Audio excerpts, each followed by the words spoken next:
At the start of the Might and Mastery season, I was invited by 2O Butters to join a panel of some of the best battlers in the world to discuss the brand new season, what Pokemon are going to be good, how the meta is going to shift in the coming months, and what you can expect in your upcoming tournaments. This is going to be our discussion in full. Unfortunately, Butters did mute himself at the very start, so we are going to jump straight into it. No further intro, but if you do like this sort of content, I'll leave link to Butters' channels in the description down below. Definitely go give him a follow because he says he's planning on doing more of this in the future. With that said, let's get into our talk. I basically welcomed everyone. I'm joined by an awesome group here. I'm so happy they could all join. And the purpose of today is going to talk about the new season update. We already started with Psyshock, which we're not too impressed with to start. It's probably not going to change too much. So you missed it now. It never happened on your side because it was all muted. But now we're going on to Dazzling Gleam. This attack actually has a chance to change things because it's going to be connected to a Pokemon that is probably going to be very meta relevant in the next season. A Pokemon you all know and love, and that is Sableye. Sableye looks like it's actually going to be quite good, depending on how much energy decrease on the foul play is. And I guess how did they actually show how much damage it's going to change to, or is it vague? Oh, they did say. Okay, it's official.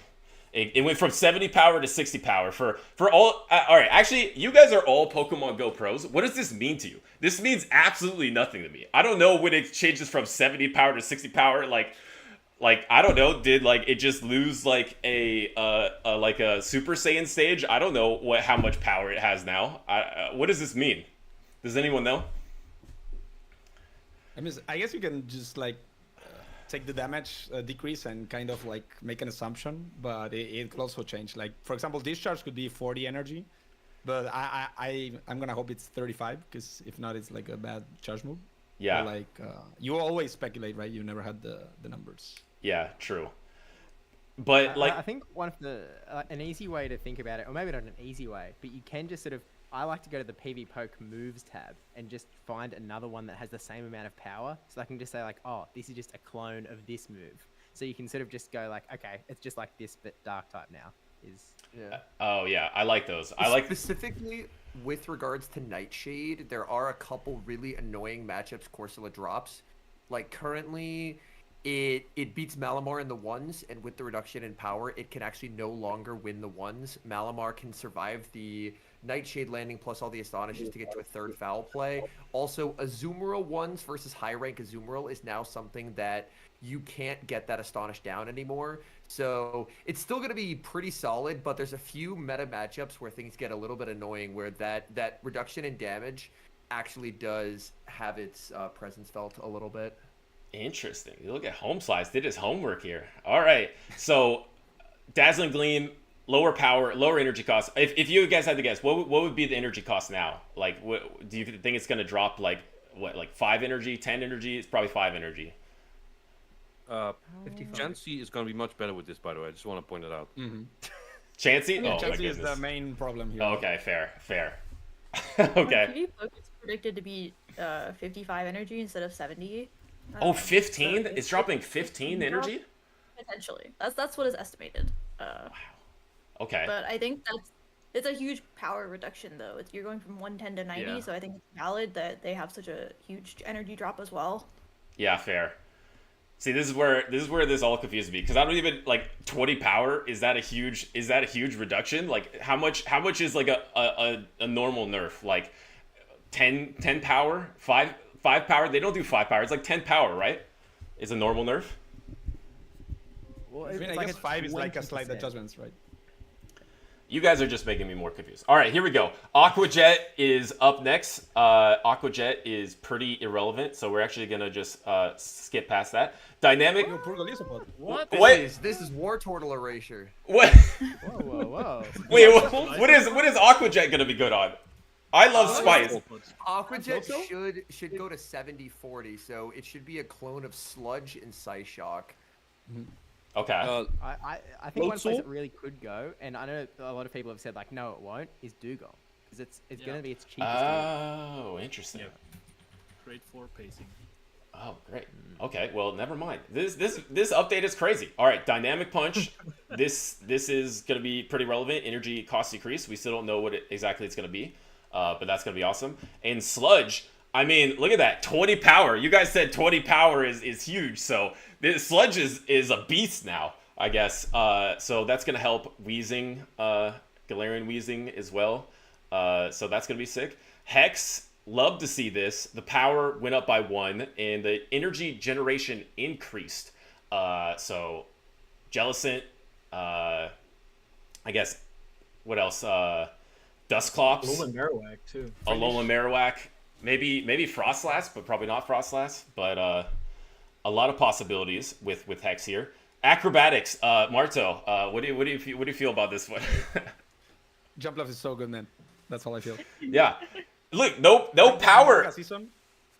No power reduction either. Just energy cost decrease. Acrobatics is already a strong attack, and now it's lower energy. Yeah, it's like I think it's 2 DPE, so you do double the amount of energy it costs, and that's crazy damage actually. It's like 110, I think.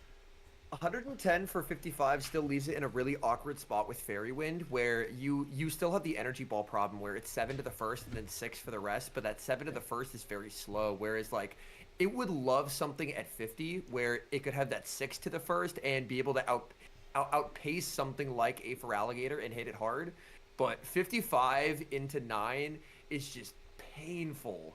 Like it definitely helps it. Like you're 7 and then a bunch of 6s instead of like 7 and then 6s going forwards. But man, getting to within 1 energy of the move and having to do a whole other Fairy Wind is painful.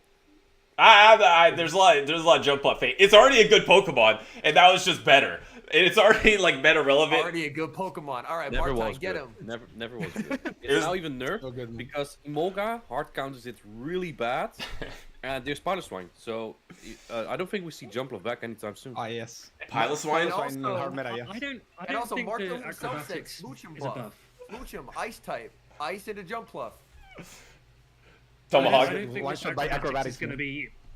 Yeah, I don't think it's going to be particularly meaningful for Jump Love. Some people might run double nuke now, but I think Jump Love will operate exactly as it did before. Okay, fair. Do you guys think it could be better in the Go Battle League? Because this is partly what the conversation is about too. When I run Jump Love, I always run Acrobatics in Go Battle League. I don't know about you all, but I feel like it could actually be decent when alignment matters more in the GBLs. I think something that people are overlooking is that Jump Off also learns Dazzling Gleam, so just watch out for that. Wait. Wow.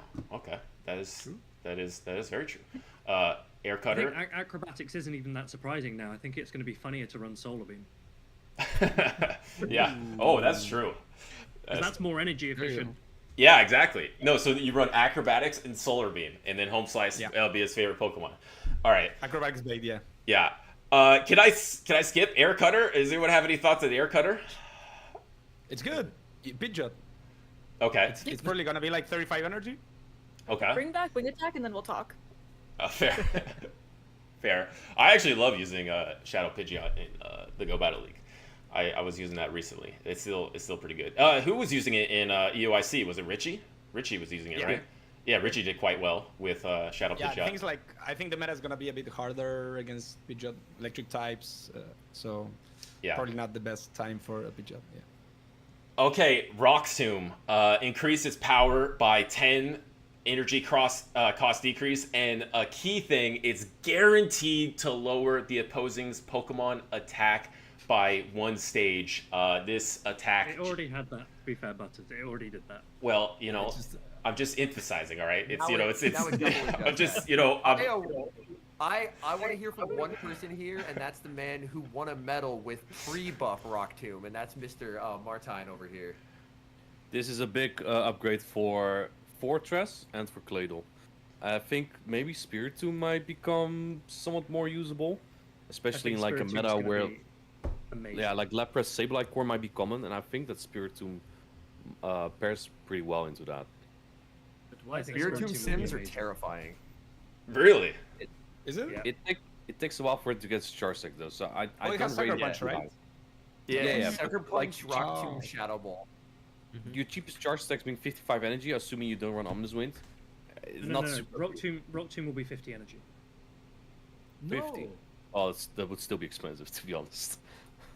Yeah, Why it's does eight everyone instead. think it's gonna be 50 energy? It's like, then like a Scald clone, but better. And I don't think that they're gonna do that with a guaranteed debuff. They love Claydol, that's why. The Scald clone, but rock, and most rock types are bad. That's why the things that use it are not actual rock types. Fair. Well, something that can learn Rock Tomb is Cradily, which I think could have some play next season too. Yeah, okay, that's fair. All right, and now rollout. Its damage or its power went from 8 to 7. I personally think this does like nothing for rollout, because like it's not like you're banking on rollout damage. Like the whole point of rollout is to get to charge attacks quickly. So I feel like the Pokemon that now receive rollout, the Pokemon that had rollout in the past, I feel like this does very little. Anyone else? Why? This is my one thing I really don't like about this, because Dunsparce was super fine if it was bad. Bibarel was super fine and very fun to use. The Pokemon that receive it, I don't think they're gonna be super correct with 8 damage. It's just like a little bit more awkward to farm things down now for some Pokemon. That takes away play from my precious Bibarel. Why? Fair. They're just trying to make Jumpluff better, man. Now maybe it's just like a Blastoise check. I don't think Yeah. it's gonna be like insanely broken, but they sometimes do this like with Rock Slide. It's just like preemptive. Yeah. I mean, If it was yeah. preemptive, it was probably just they were scared of Wailmer, to be honest with you. Yeah, exactly. They just had to stop Steve. Yeah. I'm sorry about that. But yeah, I think like, yeah, it's going to obviously affect matchups. It'll make individual Pokemon sim worse, but I feel like in a fluid game, if a Pokemon is good because of rollout, or it's good because of its other charge attacks, coverage, whatever, I think like the fact that it has slightly less power on its rollout is not going to like change its viability like that much, in my opinion. But all right. I Yeah, think and the one of the fast other move- reasons for the rollout nerf is it allows a couple of the other normal types that are being buffed to have more presence as a normal, because Dunsparce having rollout kind of shut out Licky Licky, it shut out Miltank, so now we might see more Sucker Punch Furret, for example. Licky Licky also had rollout. Well, that was a very good point. All right, Nightshade getting reduced. I think we talked about HomeSlice talked about this a little bit. Is kind of targeting one Pokemon that is sometimes hard to get, but also XL Hoot Hoot. But yeah, foul play. This one is very, very interesting. Energy Cross decreased. The power is also decreased by 10, but the pacing that this can give to a Pokemon that obviously has been proven to be an elite Pokemon in Pokemon Go PvP. This one is fascinating to me. Anyone have thoughts on foul play? Nope. All right. Well, foul play. No, I do. I have an opinion. Yeah, go ahead.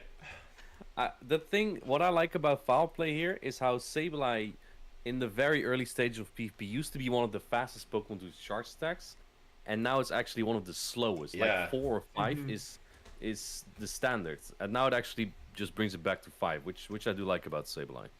Yeah, I like that a lot too, because I feel like even when it was like fringe relevant now, it just felt like its pacing was just so slow versus all the other like safe picks, like, you know, Shadow Drapion just gets the Aqua Tail in 4. It's just crazy. All right, I love this one. Discharge.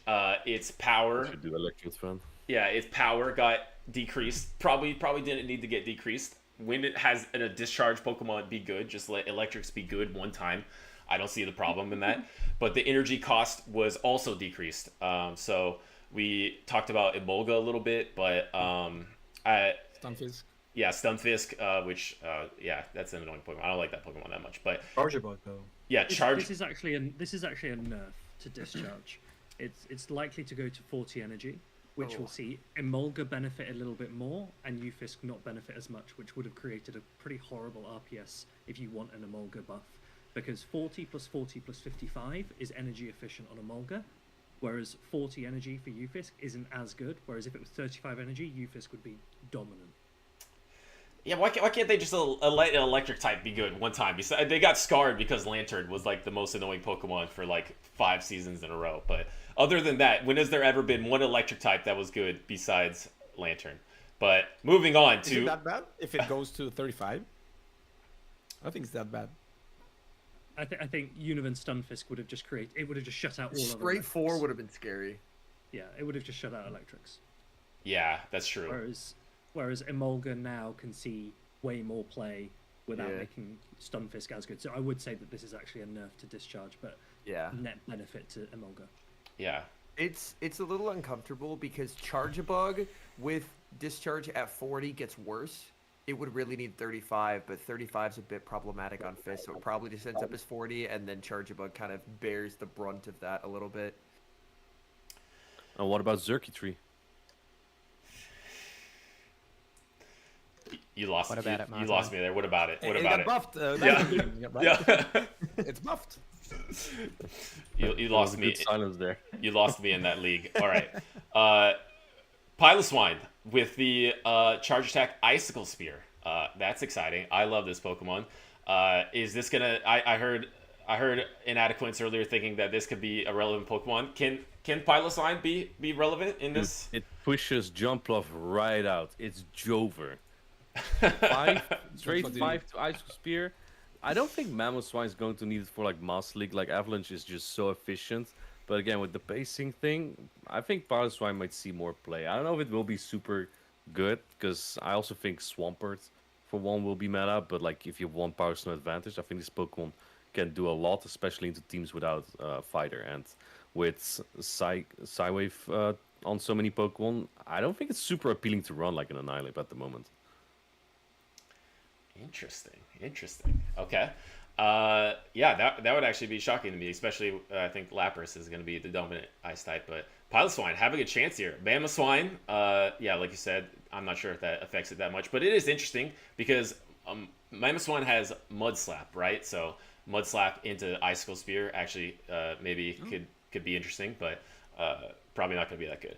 And then Togetic with Psyshock, which I think we've heard people mention it's mostly a sim hero. I feel like I asked this question to PvPoke like 2 years ago, and there was a reason for it. But why are the ranking sims based on baits? Does anyone know the answer? I remember he gave me a specific reason why that is, but in 2025, why is it still based on baits in the whole ranking system? I need to ask Matt that question. But anyway, all right. Moving on, Togekiss. Yeah, that doesn't really change anything, maybe except for Master League. We got some Love Cup love with Bruxish there, and Venomoth, which a Pokemon I love. I'm just gonna start speeding through this so we can get to the important conversations. Lapras, this is huge. This is huge. This is something I actually want to dedicate a specific amount of time to. I don't know if we want to do that now, but my take with Lapras, obviously Lapras got another attack as well, the Sparkling Araya, but the fact that it got Psywave in the meta right now, I think this is gonna change the meta more than any other attack in the entire update. Thoughts from my esteemed guests? Yeah, I mean, I agree. I think Lapras is probably going to be the biggest winner from this entire update. It helps that it can beat Azumarill, and in simulations, it can beat Drapion. I think having core breakers for those two Pokemon is going to be very helpful for just adding a new flavor to the play Pokemon meta, as well as in GBL, just having a Pokemon like Lapras, which is beloved by a lot of people. Having that on screen is going to be huge for the game. Yeah. No, I think it's gonna be number one, just like the meta center around that Pokemon. Like it just wins stuff that I don't think it should, but like number one. Like you think we go into a tournament like Vancouver and it's gonna be number one usage. I don't think you can use that in Vancouver, but maybe next tournament. Okay. Yes. I meant a Pokemon a tournament like Vancouver, but let's say Shard Lapras is winning Vancouver, by the way. yeah. I don't think a Pokemon just jumps to number one, but I think it will slowly just climb its way. Right. As people. I think Spiritomb. I genuinely think Spiritomb is going to be the best Pokemon. Ooh, okay. Okay, this is getting good now. All right. Grumpig, So I'll take. able to learn Sidewave too. I think I'm gonna speed run through this, and I'm gonna go through every single person we have here, and I want to hear their takes about the change. So I'm just gonna go Furret with Swift, Lanoon with Swift, Drampa with Swift, Grumpig with Dynamic Punch. Just a Pokemon I never thought I would have to care about is Grumpig, but I care about it now. Dusknoir with Dynamic Punch, Lapras, Sparkling Araya. Sableye with Dazzling Gleam, Ribombee with Charm, Blastoise with Rollout. I absolutely love that. Weezing with Rollout. Wailord, congratulations, Steve, with Rollout as well. Crawdilly, which can be relevant. Bombardier, which is actually kind of a cool Pokemon, is now getting Rock Tomb. Crawdilly is getting Rock Tomb. What's that? Beats Lapras? Oh, wow. Okay, that's Oh, crazy. nice. Kind of.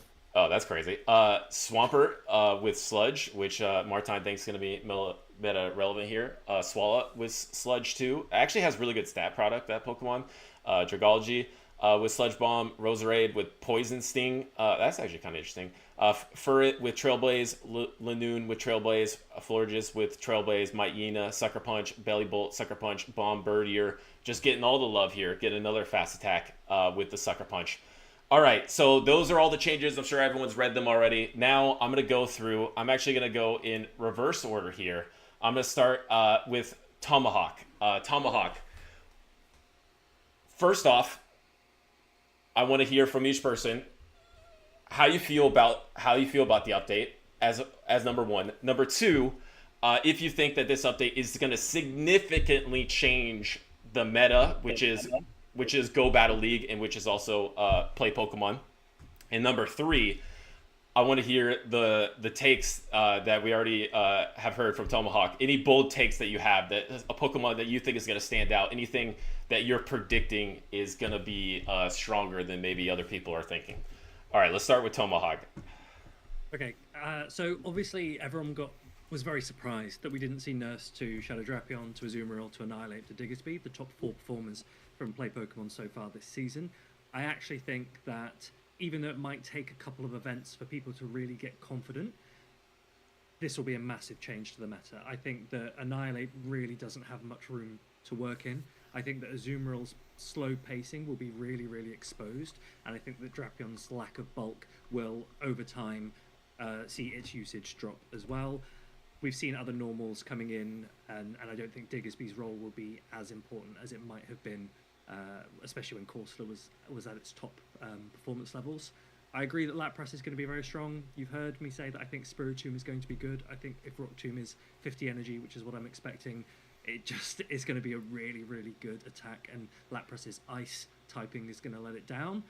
I also think that someone is going to do well with Roserade. There's my spicy take. I think people, if you remember your Aquatail Stone Edge pacing on Quagsire, you've now got Weather Ball and Leaf Storm on Roserade, and that Leaf Storm hits so hard that if you get a good player with good energy management, then that could be really strong. And if you remember Shadow Drapion when it first came in, I don't think it had a lot of the attention it maybe deserved.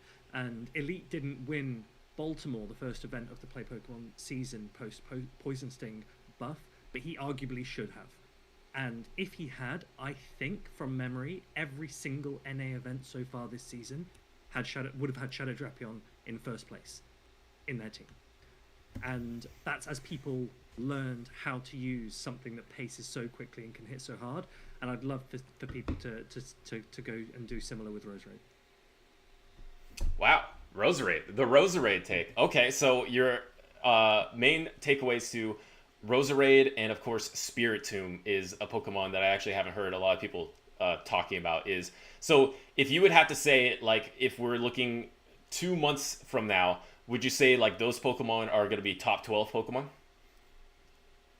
I don't think Roserade will ever be top 12 because I don't think it's easy for people to use. Fair. I think Shadow Drapion will still have a lot of play. I think Azumarill will drop off quite heavily. Okay. Do you think Spiritomb will be a top 12 Pokemon? I don't know how accessible it was if people had it built, but if everyone has it, then I think people should be using it. Okay. I love it. All right. Up next, Steve, what do you got on this new update? Yeah, I guess I'm a little I feel like things are going to change a little less than Tomahawk does. I do think that they're going to change, though. I think that as we were getting to the end of this season, we were really I think a lot of us were feeling like, oh, okay, it's getting a little stale. We need a bit of a shake-up. And as Tomahawk said, I think a lot of people are pretty disappointed that a lot of the big, bad Pokemon of the meta haven't been nerfed. I don't think it's going to be that big a deal. And I actually think that this change is kind of almost the best that 90 could do in terms of giving us a bunch of new toys that I think are going to make a lot of appearances in top 8. I think that Lapras is going to show up all over the shop. I think that Sableye is going to be everywhere as well. I'm not sold on Grumpig, to be honest with you. I know that a lot of people are hyping up Grumpig as one of the greatest Pokemon of all time. I just don't know how well it's going to fit into people's teams. I guess we'll see how Show 6 ends up facing. Because I just don't know how much room you have for Pokemon that are filling similar roles to each other. But I am one concern that I have about this new meta is that Sableye is going to be good, and Sableye is going to be running Dazzling Gleam, and I'm scared of a similar scenario to Annihilate in the 2024 season where we're just playing bait games as to whether you land the Dazzling Gleam against other people's Sableyes or not. And just either you win the mirror and then have a really strong position in the game, or you get Foul Play's energy is decreasing, right? So it's going to be a cheaper bait even. So I'm cautious around the Sableye, but I think that this is going to be a good change and that it'll freshen things up. We'll get a bunch of new Pokemon that are really showing up. There'll be a random Dusk Noir that top 8's one of the first few regionals, and I think everyone's going to be pretty excited about it. I just don't think that Drapion is going to run away as fast as Tomahawk does, especially when Pokemon I think that Marowak is going to reduce in usage as time goes on, because I think there's a few more things that are sort of heading its way, and a few things that it was really dominating are actually leaving the meta.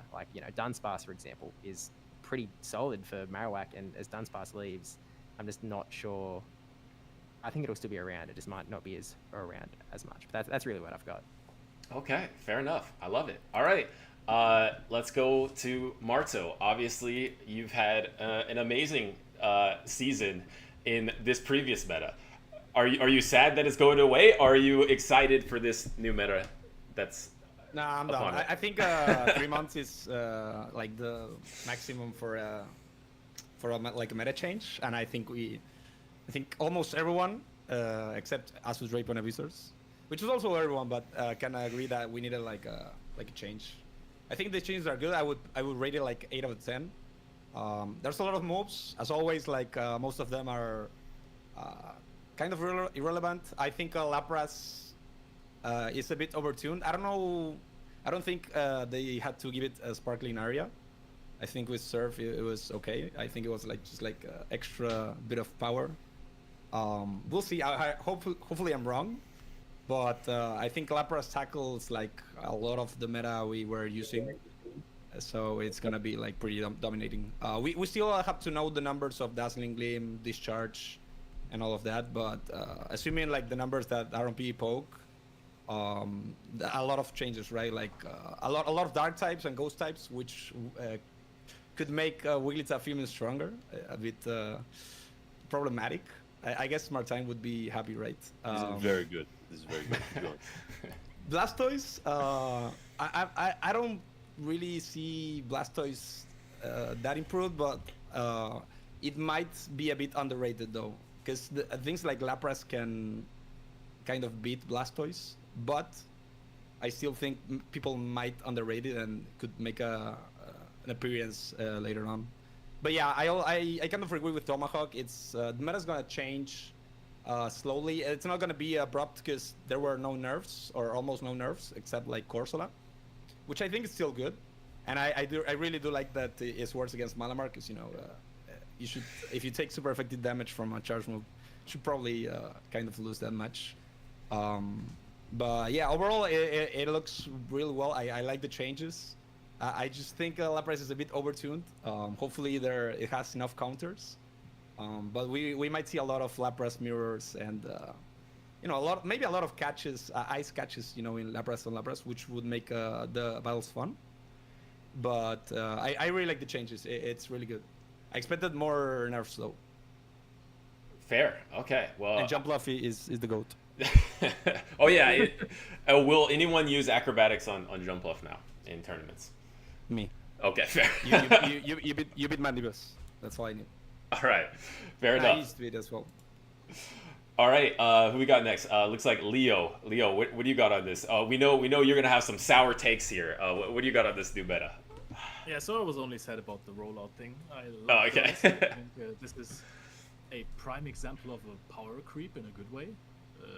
We've had some Pokemon that were fast pacing with good attacks before. Now we just got 3 moves into the game that are 70 damage, 40 energy, which is huge. So I think energy management when the damage is higher now is going to be even more important than before, if it wasn't already the most important part of the game. For my hot take, I want to mention Furret. If you're just straight up looking GBL, I don't know how good it will perform in Show 6, even though if fighters get pushed out of the meta a little bit, I can see some more play for Furret in there as well, but it hits like, if you're looking at the top ranked Pokemon of PvPoke, it hits like 16 out of the first 20 for super effective damage with that coverage. It has health boost with Trailblaze, and boosted stab, spam, swift sounds amazing to me as well. So I think that Furret is also a little bit of a star of this one, even though this could be proven wrong instantly tomorrow. I don't know. Maybe it's bad, but I like it. Okay, fair. When you say star, do you mean that it actually has a chance to be meta relevant, or that you think someone might run it in a tournament like where there's like 2 people running Furret and it's kind of fun because Furret is like beating all the top picks? I think it could be meta relevant.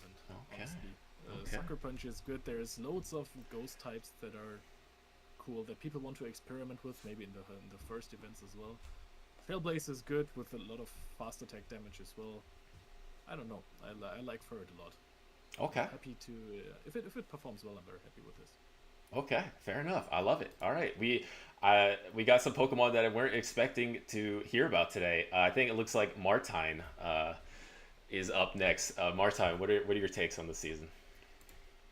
Kind of hard to say. I feel like with all the dark types are looking so good, man. Like Spiritomb, I think Sableye also. Like I saw in chat, if Tomahawk saying if you run Power Gen, you may as well run Spiritomb. But I do think that Sableye is pacing going for it. If Foul Play is only 5 Shadow Claw, whereas a Shadow Ball will be how much? Is that 7 at minimum? Sucker Punch. 8. I forgot. Yeah, 8. It's 8. Sorry, it's 8 exactly. So 8. That already is pretty expensive in my opinion. I like to look at core breakers, but they kind of suck into Wigglytuff, so that is kind of an issue, and it also might make Azumarill still necessary evil to not be super weak into them. I think Guzzlord is an insane core breaker at the moment. Morpeko and Bombardier. All 3 are dark types,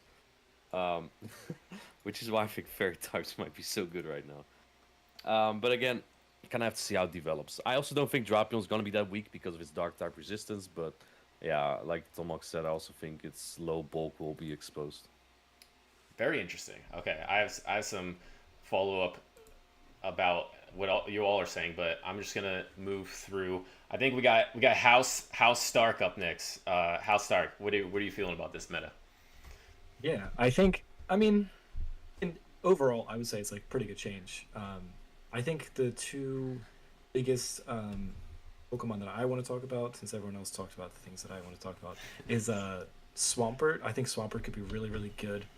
Being able to hit with Sludge into Azumarill now with like a better pacing, still having that massive Hydro Cannon is going to be awesome for it. And then I think, honestly, Blastoise is going to win a regional at some point in the next season. So those are the 2 Pokemon that got buffed. And then the things that didn't get buffed that I want to talk about, number 1, Morpeko.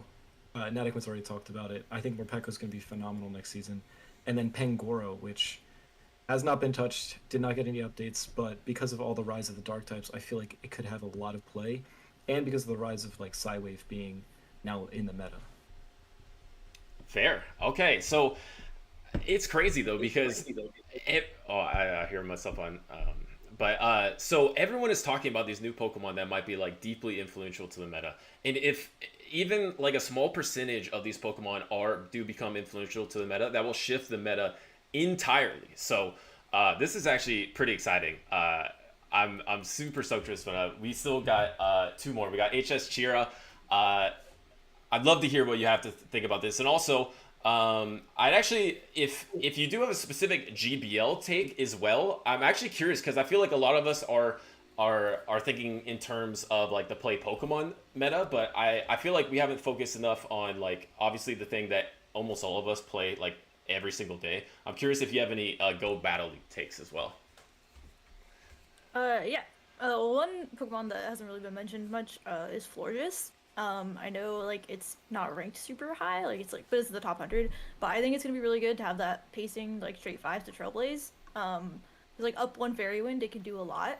Like I was simming some matchups and like into Gator for example, it's pretty good. And like all Dark types are rising. I think Fairies are gonna be pretty good because you'll probably see a Dark type on like every GBL team or most of them. I think Fairies are going to be are a little underrated right now, and no one's really talking about them, but I think Fairies are going to be good. And the other one that I wanted to mention was Golisopod. I know we kind of like looked at Aqua Jet a little bit, and you were like, Aqua Jet doesn't seem that great, but like it's a pretty big buff for like what was one of the worst moves in the game before. I think Golisopod, especially with all the Dark types rising up, could have a lot of play as well.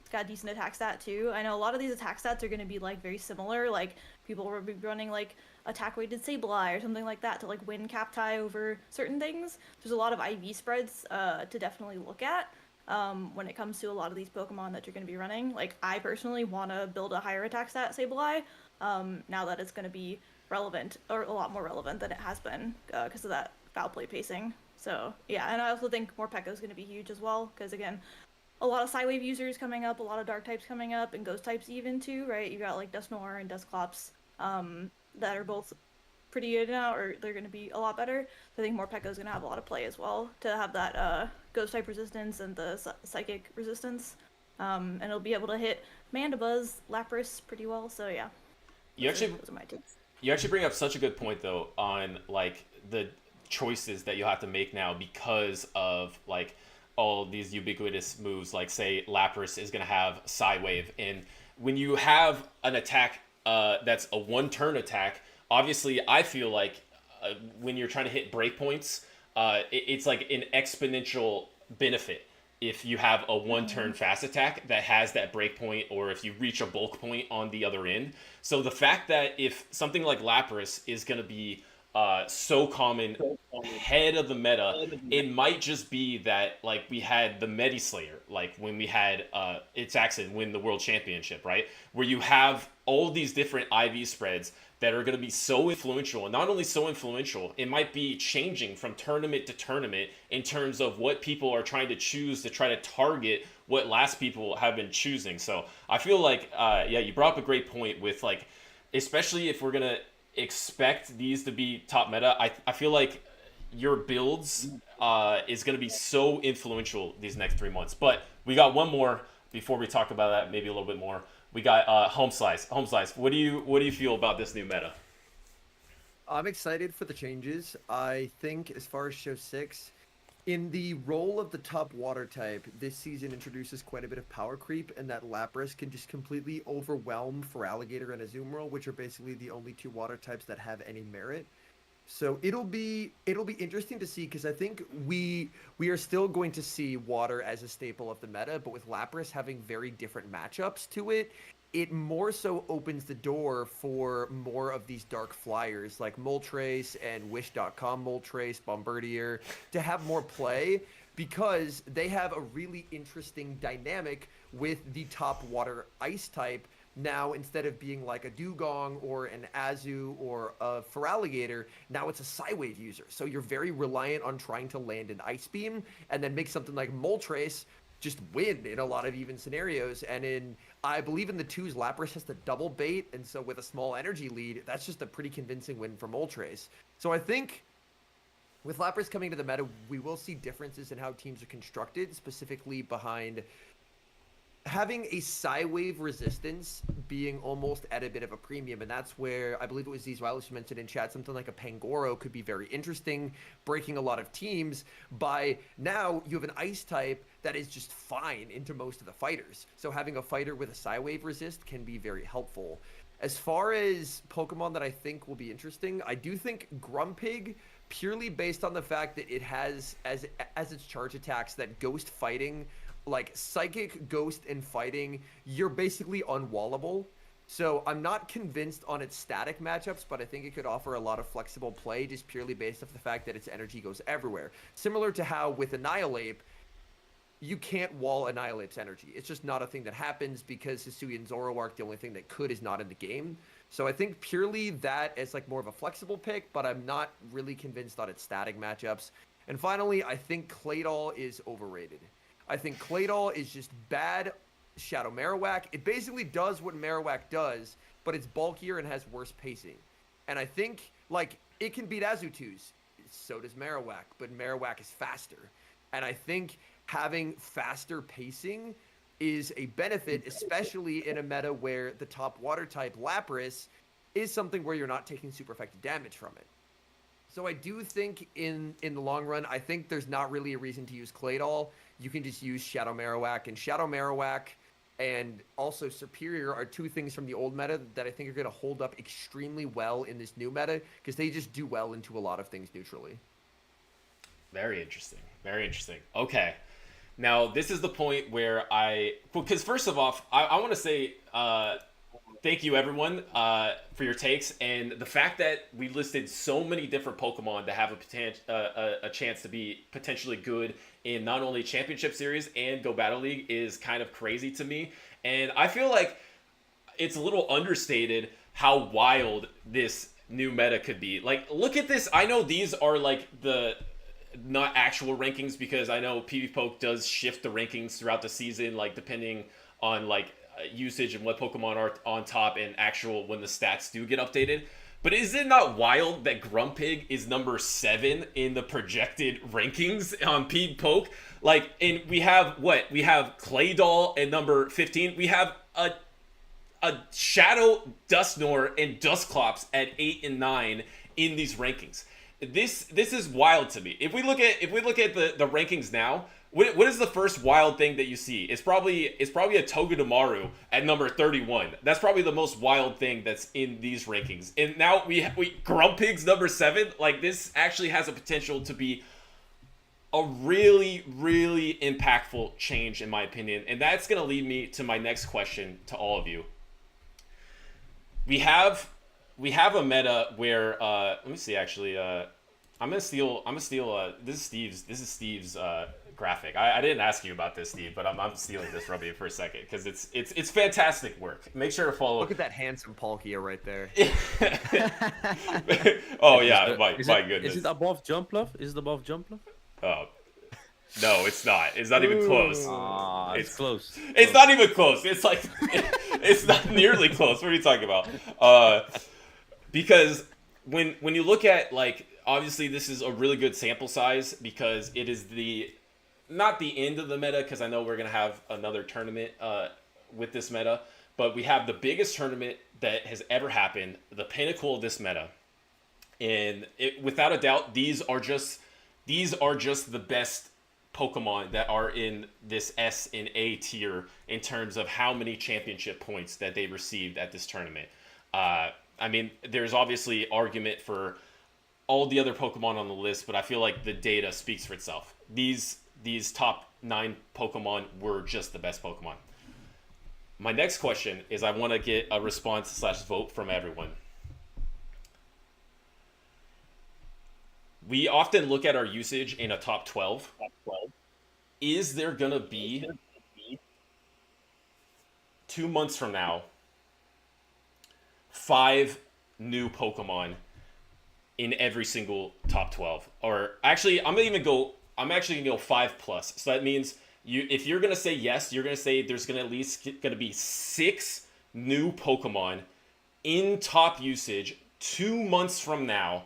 And if you say no, that means it's going to be 5 or under are going to be the same. So it's going to be the same of Azumarill, Shadow Drapion, Annihilate, Diggersby, Dugong, and so on. So I'm actually going to take a vote here. It's like my favorite thing to do. I don't know why, but it's our first vote of the stream. HomeSlice. Is there going to be more or less than 5 new Pokemon 2 months from now in top usage?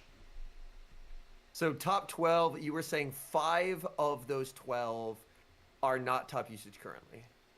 So it's going to be like, because of this change, there's going to be 5 new Pokemon that is going to surpass into the top 12 usage 2 months from now. Or is it going to be less than that in, say, 2 months from now, there's going to be 3 Pokemon, it's Lapras, it's Spiritomb, it's whatever, but it's still essentially the same meta as it is now, but with sprinkled changes throughout. Or, in my opinion, a significant change means when, like, literally half of the top usage is now different. Yeah.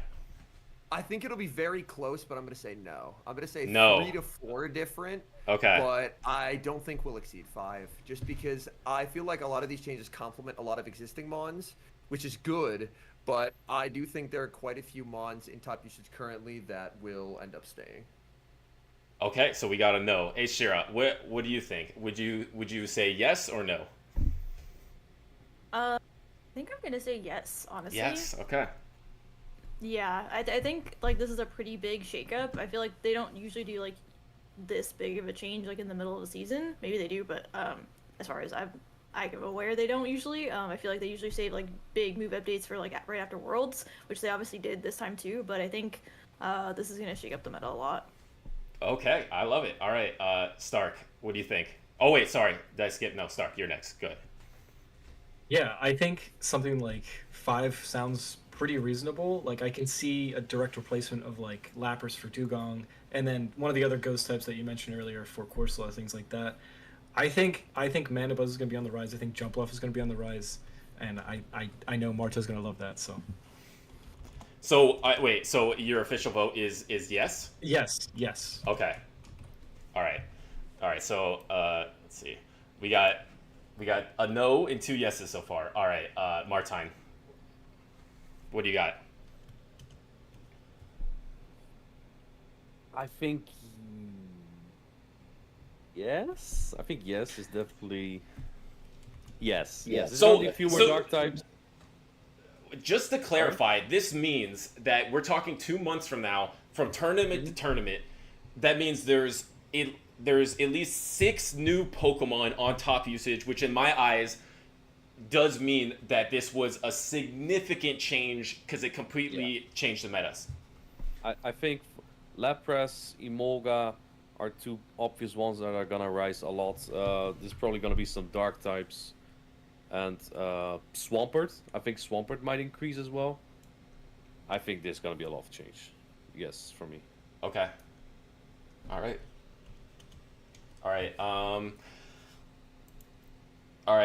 Leo, what do you think? Yes. Yes. Oh my goodness. I love this.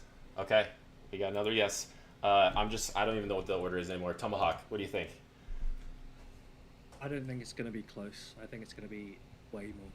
Way more. I think Dugong drops out, Corsola drops out, Annihilate drops out, Kwak drops out, Clodsire drops out. I think we're going to get a lot more Pokemon making those top 12 over the next 2 months. Okay, Marto. Yeah, same. I think, of course, like a lot of dark types are gonna come in. Mandibus, Sableye, Lapras is gonna be in my opinion, the most important one. Emolga as well. Like I think in 2 months, there's definitely gonna be a lot of changes. Maybe slowly, but definitely like 6 or more. Okay, Steve. Yeah, I think this goes against what I said before a little bit, but it doesn't quite, in that I think the answer is yes. But I think that's because there's still going to be top meta picks that stay in the top 12. I think Drapion stays, I think Azu stays, even Gator might stick around maybe. But I think that the fact of the matter is that the current top 12, half of them, like I'm looking at the EUIC usage graphic, and 6 of the top 12 are hanging around like, almost the 1 in 5 teams mark. And so I think that it's sort of sitting on such a fence line that it's going to be very easy for this meta to sort of get a little bit replaced in the top 12. And I do think there's going to be a little bit of a side grade action going on as well. Like, as been said, Galarian Corsola might just get replaced with another ghost type. But I think the answer's a pretty solid yes. Okay, so that literally means that everyone except for I believe HomeSliceHenry, who believes that the meta will significantly change in 2 months from now. So completely be jumbled up, new, fresh. That is something extremely exciting because I don't have the usage data. Maybe this is something that Steve would probably do, but I don't know how many times that there's been an update where 6 or more Pokemon change in the meta. Obviously, the last time that the Clodsire update happened, that completely shifted the meta. But usually things trickle in updates a couple at a time. I feel like this has to be a category of a major update, which it kind of doesn't look like it on the surface because of what exactly you're seeing in terms of not many nerfs to the top Pokemon, and the buffs don't seem like so extreme, but that's really exciting. I mean, as far as someone who obviously a lot of people here are involved in the championship series as well, for me personally, that's something that I'm super stoked about. So that's good news. And up next, I think we're actually going to borrow something from I think Caleb made this. Caleb made this tier maker. I don't know if you guys can see this. We're gonna try to make something a little bit similar as well. He had this as his S top tier. HomeSlice, you of course will actually. There's gonna be a lot of hate to this. HomeSlice, you think Claydol is super overrated? Maybe even Steve said it too. There's a Jumpluff up here, which delights Marto, but not the rest of everyone here. Grumpig is even in S tier. In my opinion, S tier means your top 12 usage. Like your top 12 usage every single time if like you're an S tier Pokemon. So how many are in here? 1, 2, 3, 4, 5, 6, 7, 8, 9, 10, 11. That's pretty bold to have 11 S tier Pokemon, but this is an exercise that I would also like to do. So we're actually just going to start from the top because this list is already made, and we're going to use it to adjust our list. Shadow Drapion is pretty easy. I don't think... I'm not going to go through it. Like, is there anyone here that doesn't think a Shadow Drapion is going to be S tier, like, going into the next season? Like, any case against it? That's me. Okay. I think it'll drop to A tier. Really? Yeah, maybe for the first few, it might still be there just because people are comfortable with it. But I think it will drop at some point. It will just get outbulked. And I don't think it will be as safe as it used to. Huh. I remember Tomahawk, you mentioned that as well. You think it's slowly going to fade because of its stat product? Like, just not... I think we have to remember that Shadow Drapion rose with Azumarill, right? They were a perfect core. And as soon as Azumarill gets exposed, suddenly Drapion's best friend is gone as well. And I think because of that, we will see Drapion drop a little bit. That's crazy. So, also, I was going to ask this question, but now it feels irrelevant. Do you guys feel like Shadow Drapion is too strong? Does anyone think here that actually Shadow Drapion is too strong? Right now, yeah, but in new meta, it doesn't really look like it. Okay. So, in this last meta, it was too strong, but because of the changes to other Pokemon, now it's not a force that's, like, too strong. Okay. Okay. I think it's gonna still be strong. Firstly, It's gonna be. Sorry. You go. Oh yeah. It's definitely worse in this meta. There's a lot of things that got better, especially Lapras beating Drapion again. But it's still gonna be good. I think you can just save a lot of energy and start using it. It depends on like the skill and all that, but I think it's still gonna be good. And Serperior might be also a bit strong next season, so you definitely need a check for that. And I don't see that many checks for it, unless in the S tier, right? So it's still gonna be there. Yeah, I especially because of like if we expect that, like you were mentioning, that there's probably going to be like some dark types in the meta now. I feel like also the ability to resist Psywave or at least like do okay into the matchup with Lapras. Obviously it does lose that matchup, but it doesn't really rely on any baits or anything. I feel like because Lapras can just take the crunch, like it just shores up that matchup. But its flexibility, its pacing, like I don't know. I think it's still S tier. I don't know. I don't know if One thing I would say to that is it effectively doesn't resist Psywave. It still takes 2 damage. It may as well not resist it. So I think Interesting. It's misleading. Yeah. Okay. Interesting. And I'm sure there's no bulk points in that as well that you can get to in that matchup. I'll check that later. But yeah. Yeah. So I think it's S tier. I feel like that is the safe pick for it still being S tier, especially because, like you said, it might take a while to like fade out. That's a Pokemon that we can definitely do a vote on soon, but I just kind of want to go through these Pokemon. This is the next Pokemon that I'm actually really fascinated about. I don't think this Pokemon necessarily deserves this status personally. Is there any case, does anyone have a case for or against Galarian Corsola being S tier? I'd put it in B tier.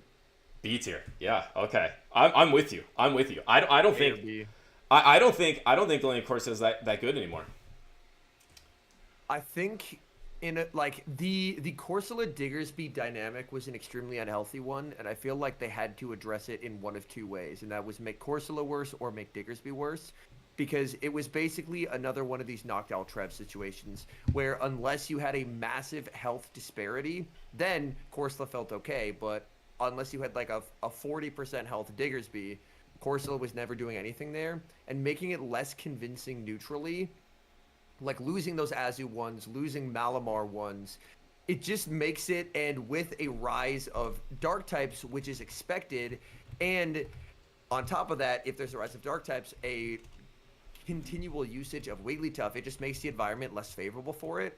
So I think it ends up probably dropping tiers, and I think that's probably will end up being a good thing overall, because you don't have that dynamic of where it's so neutrally strong that people feel like they have to bring Diggersby just to have a check, because like Dunsparce and Bibarel, as we've learned, are extremely fraudulent checks. Like Diggersby was the actual good check to it. Yeah, I totally agree. And I feel like as the meta evolved in this last season, there was like multiple times that sometimes backlines came down to Corsola versus Diggersby, which is just not good for like the viewing audience, in my opinion, where that's just the backline of a matchup. So I would also be happy if this Pokemon moved down a little bit in rankings. And then the next one, there's no way this is not S tier. Is Azumarill? All right, Azumarill has to be S tier, right?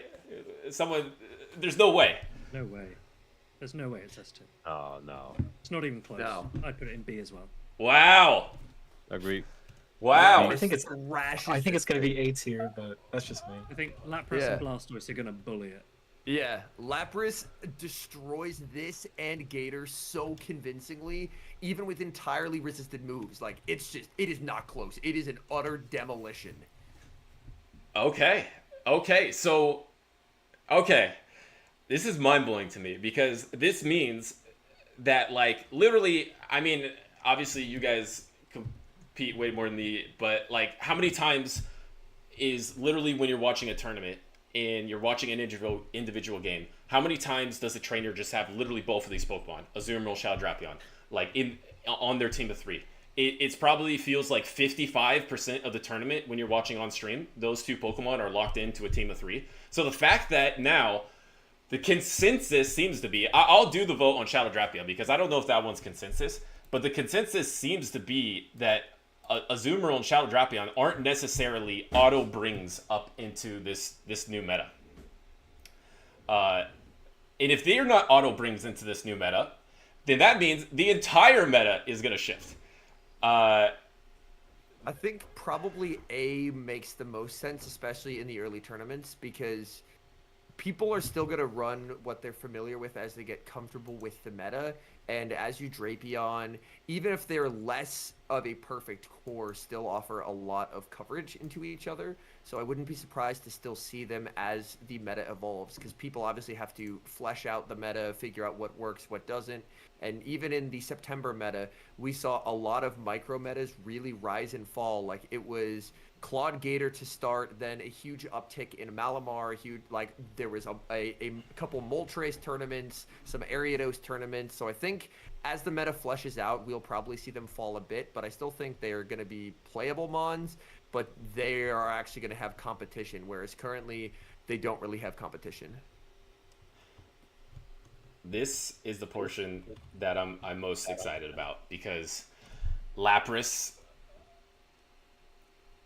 We had a past scenario where Clodsire was a lot of people were talking about when the full change happened, that last update, that Clodsire would control the meta, would be the top of the meta, would be the focal point of the meta. That definitely happened for a bit, but it didn't evolve into a Clodsire meta. It did shift. Is it a guarantee that Lapras is going to be top meta, like the actual like head of the snake of the meta? Yes. Yeah, I think so. Probably. Yeah, it will be number one in like 1 month. Guaranteed. Like, there's no way that like it's so prevalent that literally everyone is just like 4 or 6 of their Pokemon are counters to it, or it just doesn't feel as dynamic as you thought it would be, or like it's a sim hero. You guys think it's like it's a guarantee that this is gonna spearhead the entire meta? I don't necessarily know about Spearhead, but I do think it's going to have huge prominence. It's never going to hit the Azumarill percentages that we've seen over the recent month or two, because there are enough healthy neutral counters to it. But I think it's just so flexible and so reliable that we will just see a lot of it. Okay. So, Agreed. Fareed, would you basically say like around top 4 to top 6 then? So not necessarily a runaway 1, but like upper half of usage? Yeah, I think so. I think one thing that we all need to be thinking about as team builders or people going into these events is what the rest of the team is going to look like, and there might be some safe Pokemon that really do emerge. I really think that if Rock Tomb is 50, you're going to see a lot of Rock Tomb users, right? Like, why would you not run an attack as good as Rock Tomb? And I think that Lapras Zeros will just look so nice that, you know, it's just such a reliable Pokemon that you don't necessarily want to be shielding. I genuinely think that Blastoise will pop up, because Blastoise is pretty reliable into Lapras. So it doesn't have that ice typing weakness, and if Rock Tomb really is prominent as well, then there is argument for Blastoise. And as Marto said, I think that is one of the reasons that Rollout got nerfed. But I do think that Lapras is top 6 every event. I love the Blastoise propaganda. Does Blastoise need Skull Bash? Do you need to run Skull Bash? Yeah, okay. Because you can't just power through a matchup like with resistant Hydro Cannons and roll out damage. Okay. Well, that's even more fun. Skull Bash is such a fun move. All right, so I think that's actually the only clear consensus is Lapras is S tier, even if we're being hesitant to say it will be number 1 usage, if it's a guarantee that it will probably be between 4 to 6 or between 1 and 6 usage. It's the top half of your usage chart that's S tier in my evaluation. So, okay, we have our first consensus S tier. I'm just going to go through, I'm stealing Caleb's list. Sorry, Caleb. I'm just going to go through his list and discuss his Pokemon. All right, Diggersby. I personally don't even know how to envision this Pokemon because of now water types are going to be so dominant, right? And obviously there's some fighting coverage that's been added, like Dynamic Punch to some of these ghost Pokemon. There's some better normal types as well. Any thoughts on Diggersby's place in this new meta?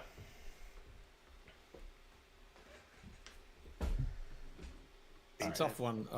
I think it's still a beast neutrally, and you might need the coverage. You need the answers for Morpeko, and so I think it's still gonna be really good. But I don't know if I would put S tier. I would put maybe A, because a lot of you have Lapras and. I would maybe go B. I don't think it's as necessary for Corsola, and it's not actually that good into normal. So it loses 1s and 2s to Spiritomb, for example. I think that, you know, Leo mentioned Furret earlier. If you want a ghost slaying normal, sucker punching into Trailblaze through a ghost, that's way better than trying to quick attack and Scorching Sansa. And as well with Lapras specifically struggling into darks, having a rise of something like Pangoro, increased dark flyers, those are all things that it's a slightly less favorable meta environment, and with Corsola being less prominent, as you said, there's like you don't need its defensive typing quite as much. So I don't think it's a bad mon, but I think it's just less less required than in this current meta. And with the like arguably best water Lapras being so good into, because people love Diggersby plus poison, and with Drapion, as Fareed said, being a fake Psywave resist and Toxapex getting annihilated by Psywaves, it makes it a little less comfortable for it to exist. So I don't think it's a bad mon. I just think that the meta is less favorable to Diggersby popping off. So maybe A, I guess.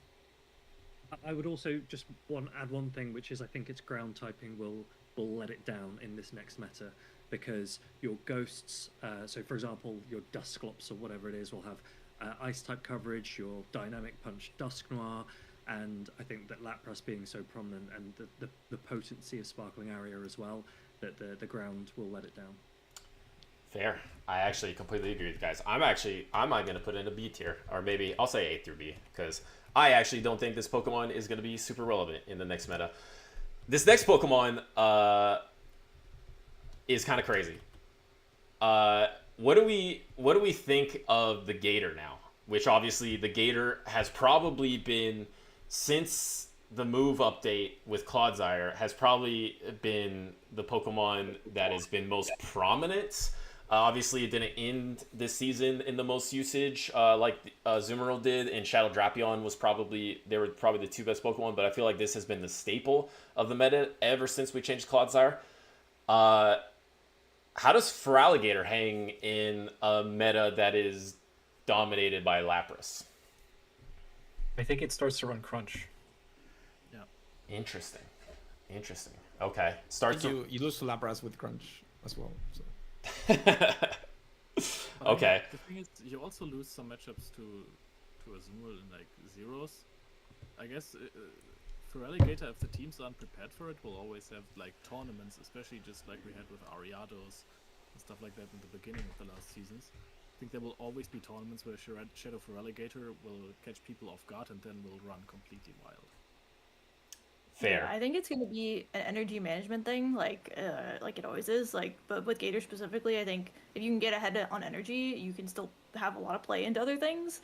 So I think with everything like increasing pacing and getting faster pacing, I think energy management is going to be like more crucial than ever in this upcoming meta, just because everything's going to be pacing so quickly.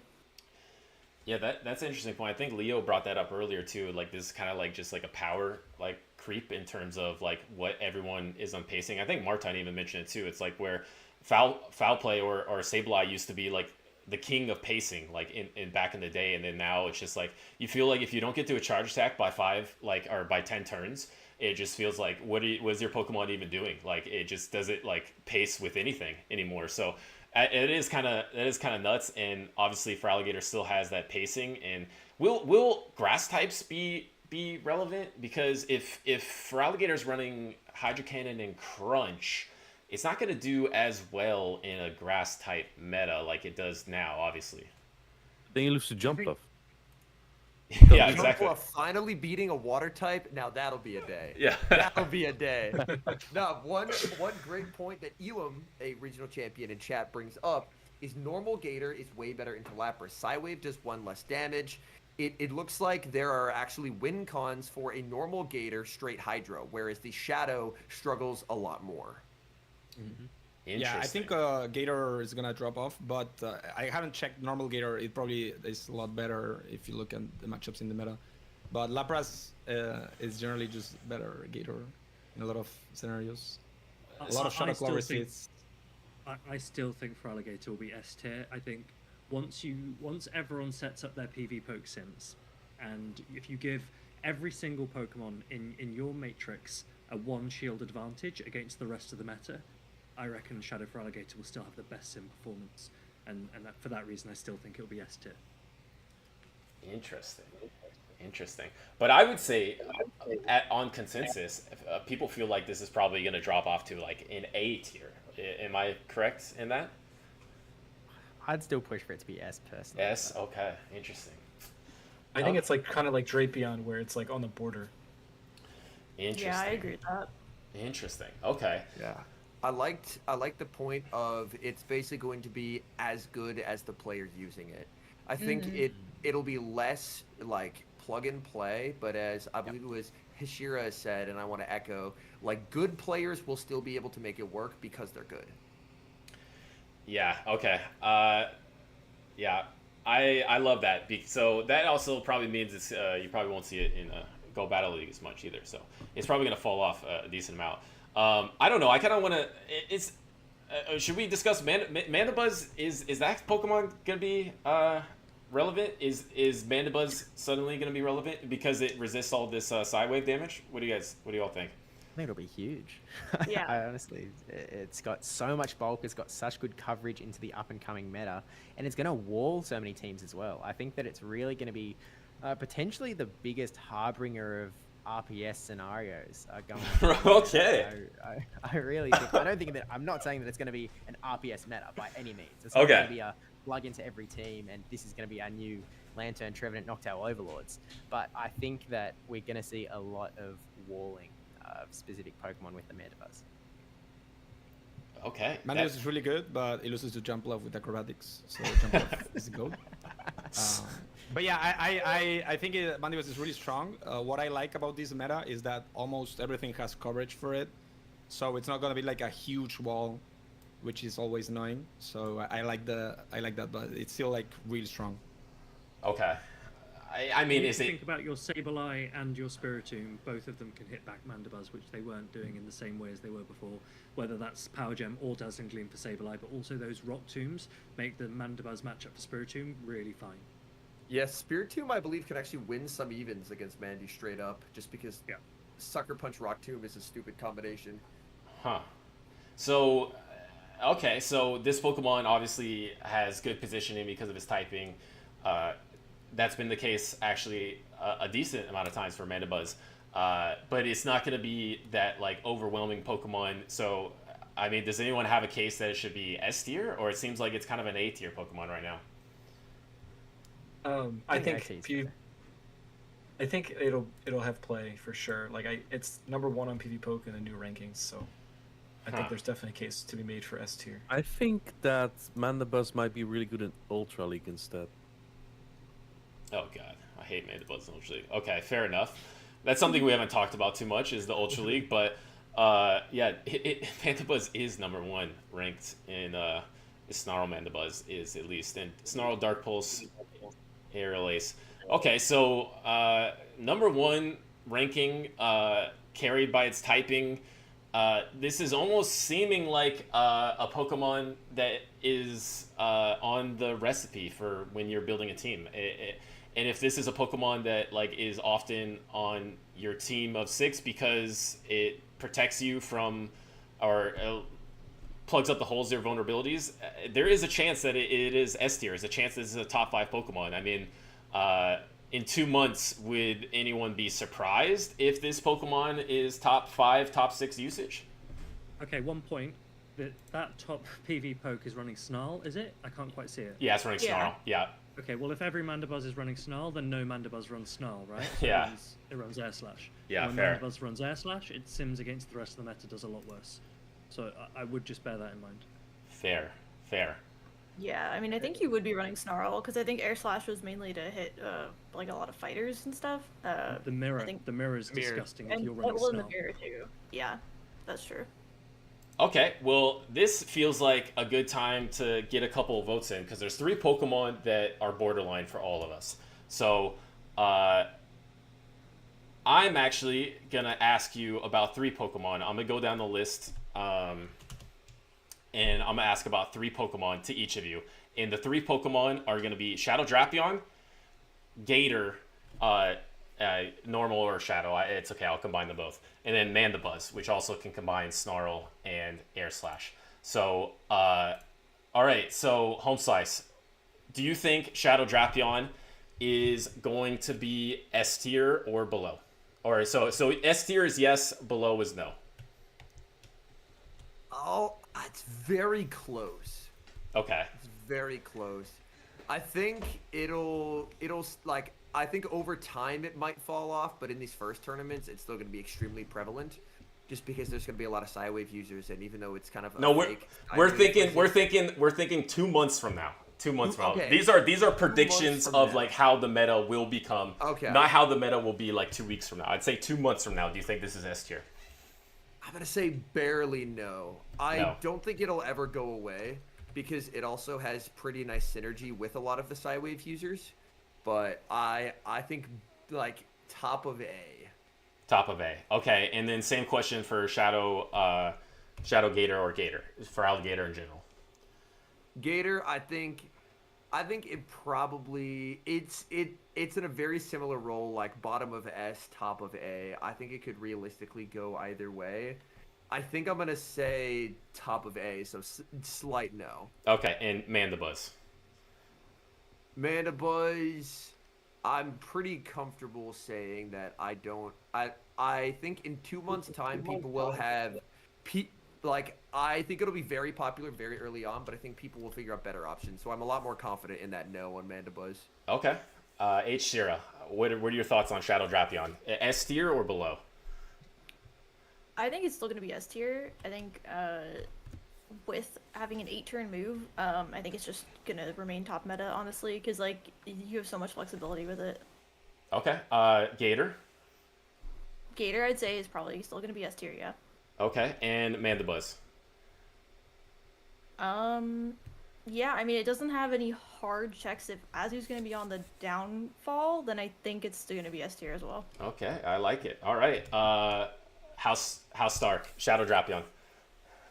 Shadow Drapion, I would say 2 months from now. No. Yeah. No. Okay. All right. Gator. Gator, yes, because of the Yes. option for non-shadow as well. Okay, and Mandibuzz. Mandibuzz, I'm gonna say yes. All right. All right. Martine, Shadow Drapion.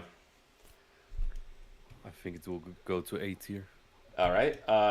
Gator. I'm also gonna go with A tier. A tier. All right, and Mandibuzz.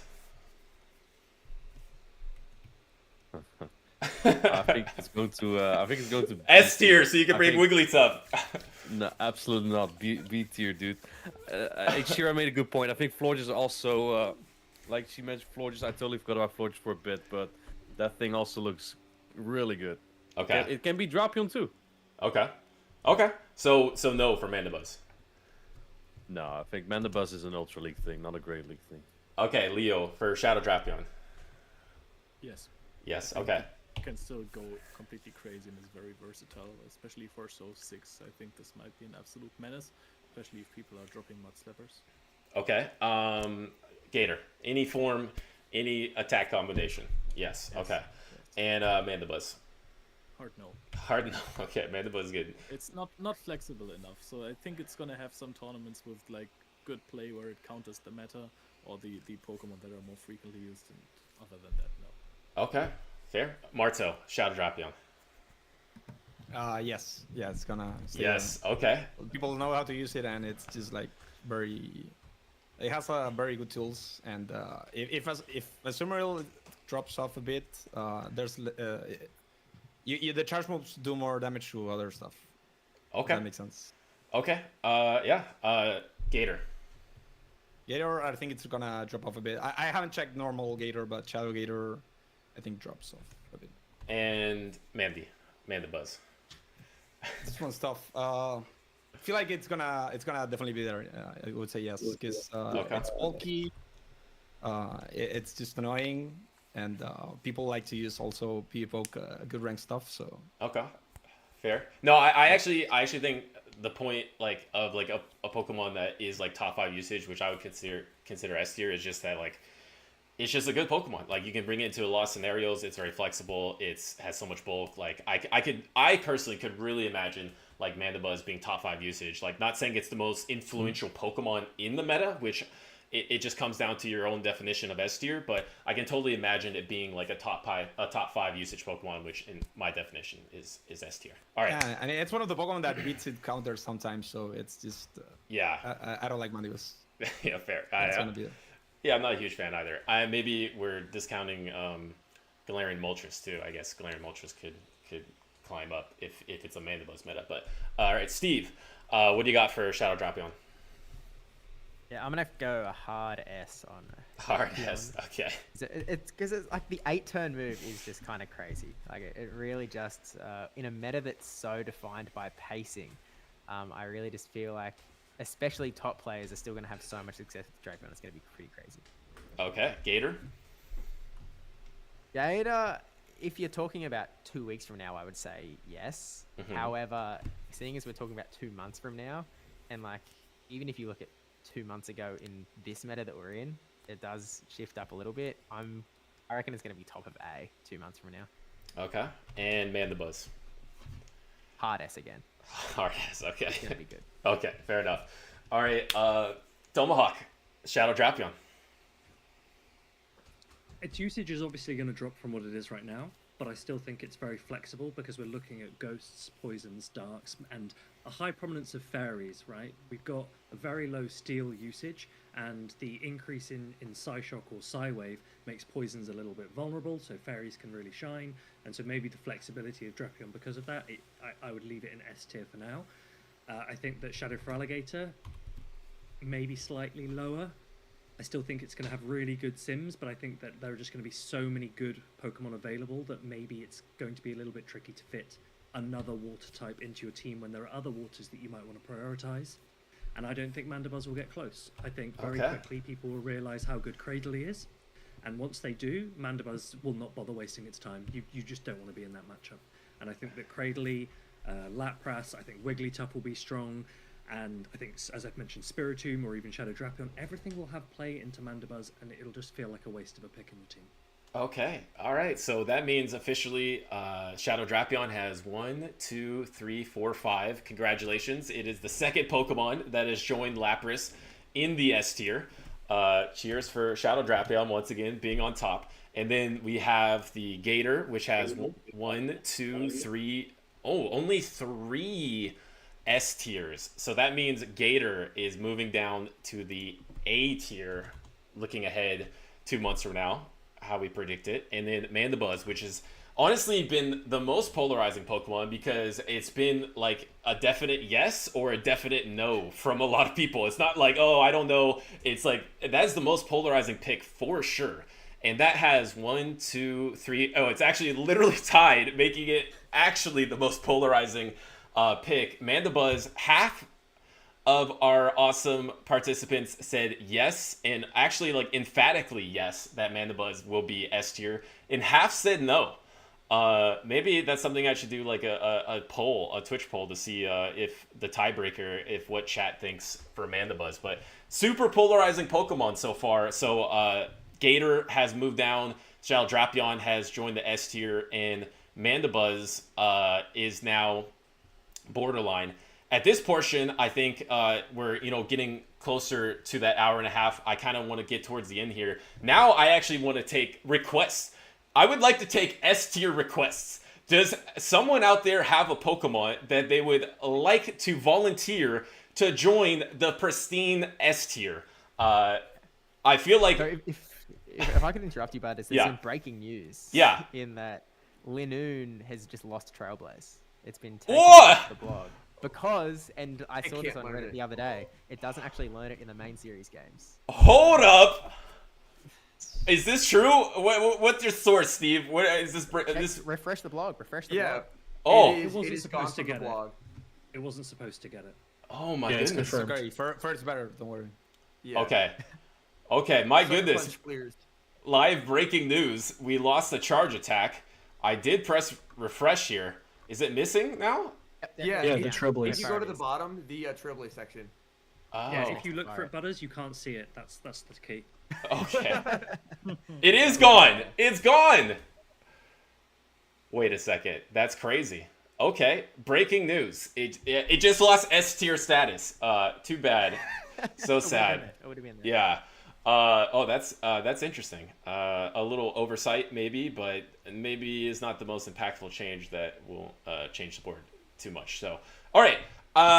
Yeah, I've heard Bombardier, I've heard Spiritomb, I've heard Florges, I've heard what other I've seen some love for Blastoise, which personally I'm a huge fan of. Grumpig even got a little bit love. I would like to open the floor.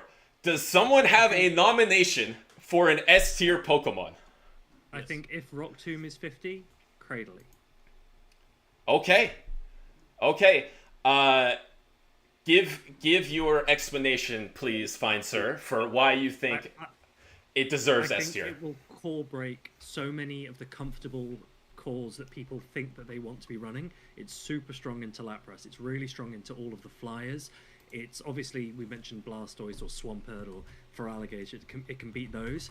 It really is not bad at all against Shadow Drapion because that Rock Tomb, if you start just spamming Rock Tomb, you can really pressure Shadow Drapion as well. It's one of the few Pokemon that actually can handle Wigglytuff.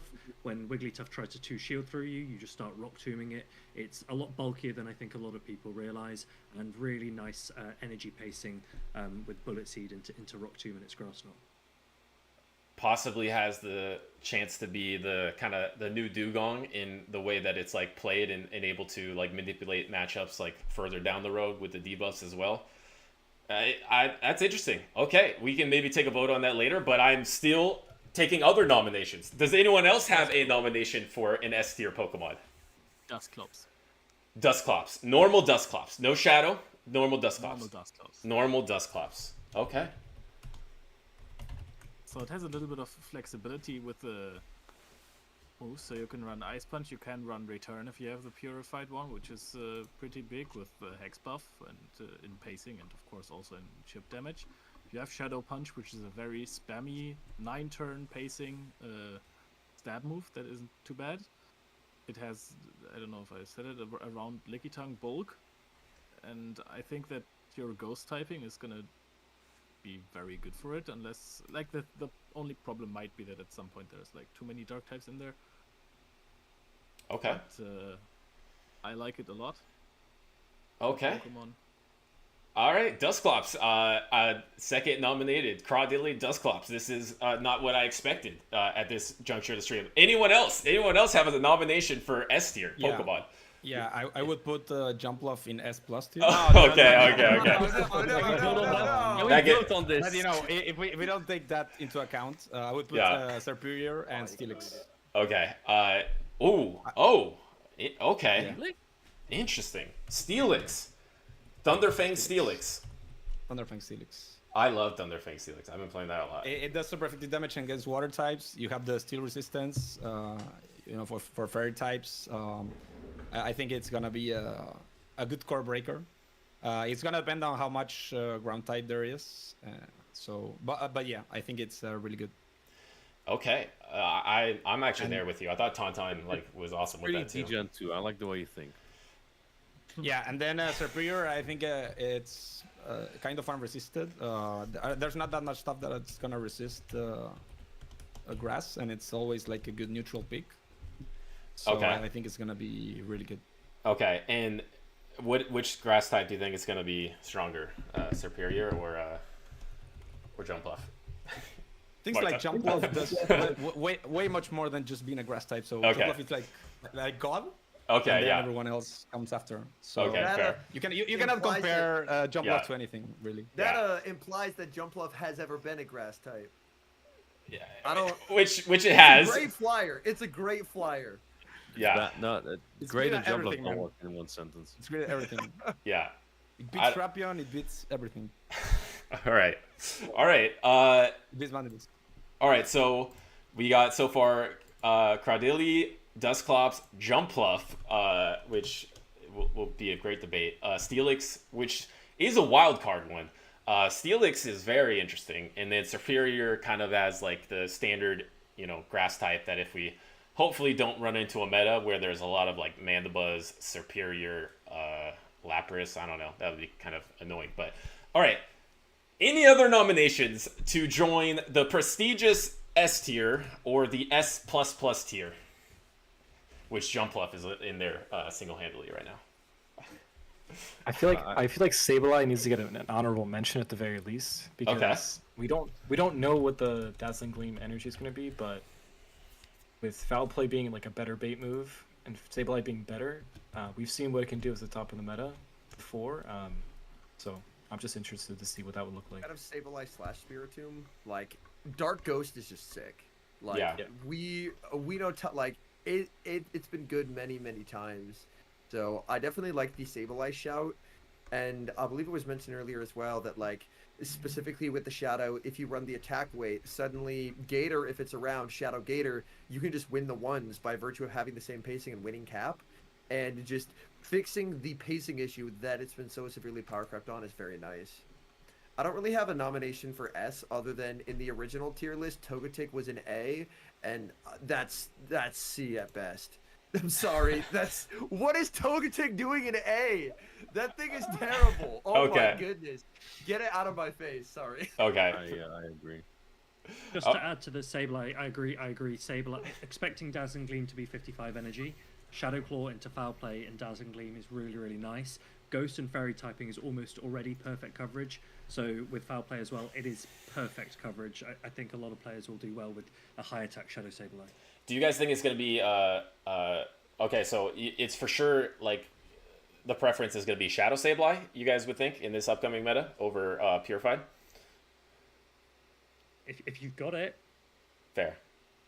Okay. You can also run a normal one, right? With Dazzling. Yeah, I think Yeah, that sure. there's valid points for both. Okay. All right. Well, I have some other key Pokemon I want to talk about. Who else? hschirra. Do you have a nomination by chance for S tier? Do you think Florges will make it there? I don't think so. Okay, fair enough. I was gonna say maybe Sableye too, but I don't know if it would be S tier or like top of A. Okay. But I actually have to run. But Okay.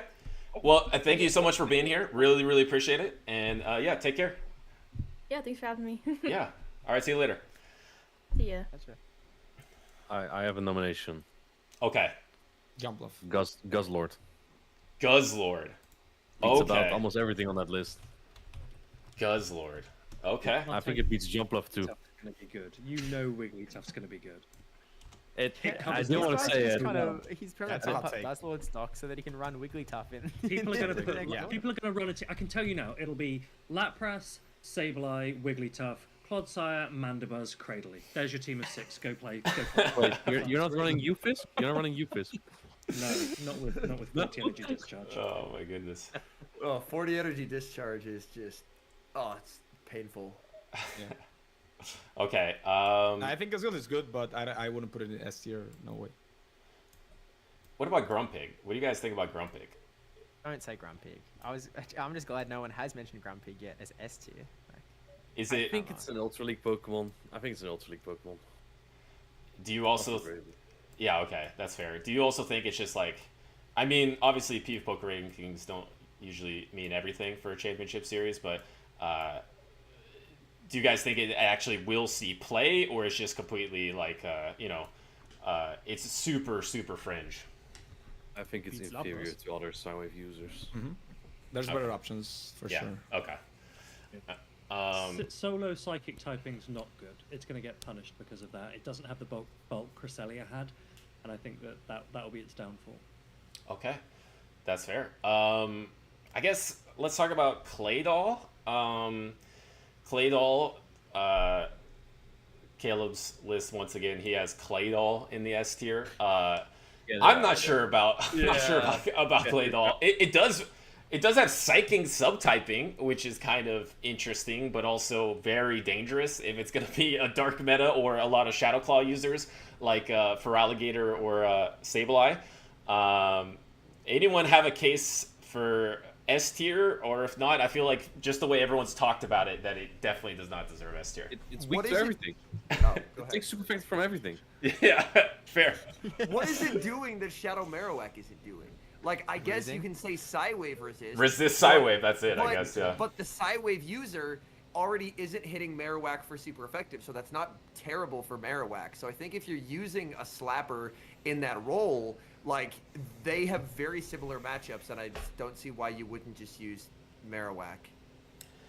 Yeah, Honestly, Caleb's just engagement farming. I mean... No shot. That is the only explanation for Togetic and A tier. I Yeah, swear. yeah, this list is just, only to piss people off. Okay, fair. I mean, I guess, like, even if you would say if Annihilate continued to be meta, which I feel like everyone here thinks that it's not going to be as meta, you still are taking super effective Rage Fist, so it's not like, I don't know, the subtyping of Psychic is helping you out that much. All right. Since we had S tier nominations have run out, let's see if there's any A tier nominations. Wait, I want to submit one more Oh! Pokemon. Okay. Talonflame. Talonflame. Talonflame. Really? There's almost no... If Azu's gone, I don't consider Gator even as that hard of an answer. If you can get energy elsewhere, Talon just runs over that. And with Azumarill gone, I guess there's some Rock Tomb users, but if it's Credilli, it's not even that great of an answer, Credilli. I don't think you even win twos. Maybe not even once. Interesting. I mean, you're doing neutral. It's like, you know, Lapras is neutral, so it's okay. I mean... But you outpace with shields up. Interesting. Interesting. Everyone just checks Sims at the same time. Yeah. All to find out that Credilli absolutely murders Talonflame. Oh, really? Yeah. But you sim with 50 energy. Yeah. Oh, sorry. Yeah. If 50 energy. If it's 55, then it will not. If 55, then you're not going to see Spiritomb or Cradley or anything like that. Yeah. But Okay. I think it's going to be 50. Because I have one more nomination. Yes, Sorry, please. All right, yeah, but finish. If you haven't finished that thought, you can go ahead and finish that. It doesn't matter. It's just a slight loss even. Okay, before the nomination, can I say something? Yes, please. Yeah, Martin is just running hard answers to jump off because he's scared of it. That's why he likes something. You can. Everything just happens to your beat it. Surely. Yeah, he's afraid. No. Okay, go on. I'm surprised no one mentioned Wigglytuff. Is it an Yeah. S tier Pokemon? Yeah. It is. Good point. I want someone else to mention it. Yeah. That's true. That's true. Would anyone else like to nominate it besides Inadequates for Wigglytuff being S tier? Gonna be good. I think it's S tier. Really? Okay, S tier. That's good for. And you have to remember that Talonflame. Lapras is weak to fighting, and it just makes a lot of sense. And if there's so much ghost presence as well, why wouldn't you? Yeah. Oh, this is interesting. So, in terms of answers to Wigglytuff, do we guys think that like there are any other poison types, fire types or steel types that possibly have a chance of raising up? I know obviously on this S tier we do have nominated Talonflame Galarian Weezing and Steelix. Ah, yes. Okay. Galarian Weezing, yeah, definitely has a chance. Okay. I have a Think rogue Swampert is any Spice good Bullet. with Sludge? It's alright. I think that depending on how the teams of 6 are going to run, I think that Bastiodon could come back. Oh, come on. Now you're think- you're engagement I farming. like You're that. engagement I farming I now. like the way you think. Average Australian opinion, bro. Oh my god. Get on down there. It's crazy. Oh I my agree Oh with my Steve. god. I'm Oh. just trying to get the representation in. No. And, Alright. and just by coincidence, Jumpluff also loses to that, by the way. Just loses to everything. You sure? That is Talonflame. Okay. All right. That officially closes the S tier nominations. You just shut the door with that Bastion nomination. Now we're down to A tier, which I feel like this is where it gets interesting because A tier are Pokemon that are not necessarily going to be your top usage Pokemon tournament to tournament, but they're Pokemon that could make multiple appearances in day number 2. They're Pokemon that can win a tournament on your team of 6. I would like to take nominations for new A tier Pokemon because of this update. Blastoise. I love it. Okay. I'm probably coping, but surely this has to be the meta environment in which someone can make more Pekka work. Like It has to be. with the amount of Psywave users and other dark types, if it can't work now, is it ever gonna work? I know obviously it's very good in GBL. I'm specifically talking about Show 6, but this has to be the time that it can work. If it can't work here, it can't work anywhere. You're right. Yeah, I honestly like it has a lot of potential. Like especially as a Go Battle League Pokemon, like it's a good Pokemon. So okay, Blastoise, which I personally think Shadow Blastoise out of the Pokemon that I simmed, I really like Shadow Blastoise. I know that's the Pokemon that I'm gonna be using like literally day number 1 of the meta. So I'm glad someone nominated that. Blastoise and more Pekka. All right, anyone else? I'm gonna say Azumarill.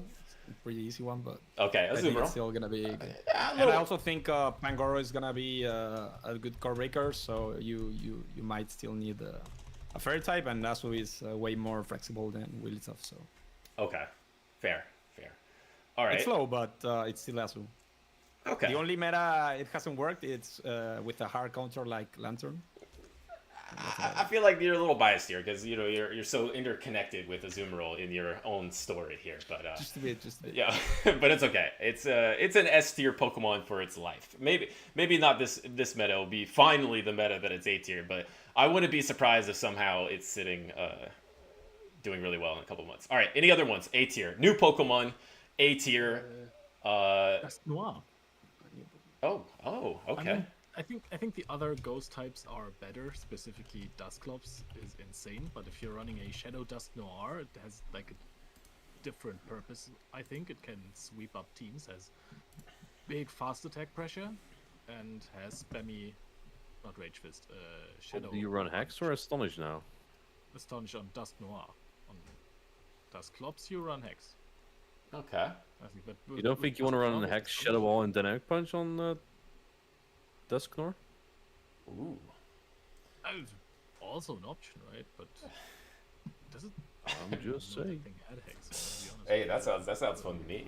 Okay, so I mean, Ghost fighting type coverage is insane. Astonish is still such a strong attack, and if you're pacing quickly with Astonish and you can choose whether you have Shadow or not, I think that Pokemon has a lot of play. okay. Fair addition. I like it. All right. What about Emolga? You guys has mentioned that as a Pokemon that's going to be like inserted in the meta. Is this not an A tier Pokemon? I think Emolga is a good example of a Pokemon that will shut down all the familiar cores that people have been relying on for the last month. Okay. And it will be one of the Pokemon that propagates a change towards the new meta. Okay. Yeah, I would say Aether. Yeah. Okay. I mean, Okay, obviously. I want to put. Yeah. Oh, sorry. No, go. I want to put one in the table, which I think it's overrated, but I saw a lot of people talking about it. I'm not saying it's A tier, but a lot of people said, "Oh, Swampert's back, Swampert." Oh yeah. That. Yeah. Why is nobody mentioning it right now? Like, Yeah, I just do you mentioned realize Swampert. it's bad? You did? Yeah, like 2 Okay. hours ago. Not in the nominations. Just now. Okay. Sorry, I missed that I part. didn't hear it. Yeah, I didn't hear it either. As well. Yeah. You're just taking a jump bluff. Okay. It's hard cope. Okay, so make the case. Make the case for Swampert. You can Martine. beat Jump Bluff because you have Too smart. To Lapras though. Yeah. Okay. Wait. I said make the case for it, not make the anti-case for it. If you don't have What does it Pokemon beat? like Swampert, you're going to face people like PvP Steve round 1, and he's going to have Suit on. Okay? Oh, is that from experience, Tomahawk? Is that a? Yeah, exactly. So He's running himself. Oh my goodness. Okay. Yeah. Wait. So who said? I agree. Marto brought up a good point. I heard Swampert 2 or 3 times in this conversation that it's gonna be like meta relevant. I think- again, Swampert is an example of a Pokemon that shuts down that Drapion Azumarill call a lot harder than people will expect. So it'll be another Pokemon that, if over the first few weeks into the meta, can represent a shift, and then probably towards the end you're not going to see it as much because there's not going to be the Drapion Azumarill presence at all. Yeah. Okay. I And think- oh, go ahead.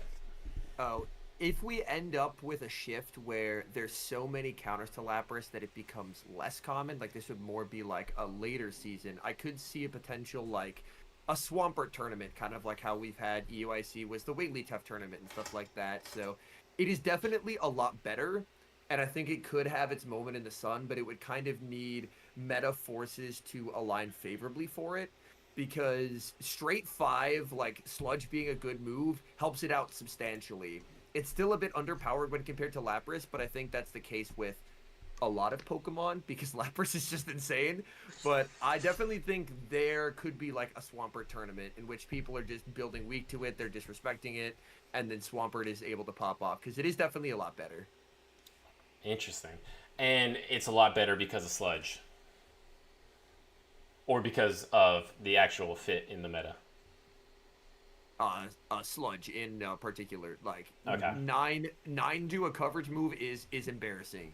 That is almost as bad pacing as everyone's least favorite grass flying type. Yep. You said it well. Okay, and Bombardier. What's going on with Bombardier? That's also a Pokemon that I heard being mentioned. Is this going to be a meta-relevant Pokemon? I think it's pretty fragile to make it work. Like, it takes a while to get to your first Rock Tomb. Right? It's If like you don't have 1700 Moltres. stats. That's pretty low. Yeah, Okay. it's gonna depend on Rock Tomb energy, and also it's too frail, so you're just gonna have to build all the team around it, and it's probably gonna underperform Maybe as in well. Ultra League, probably not in play Pokemon.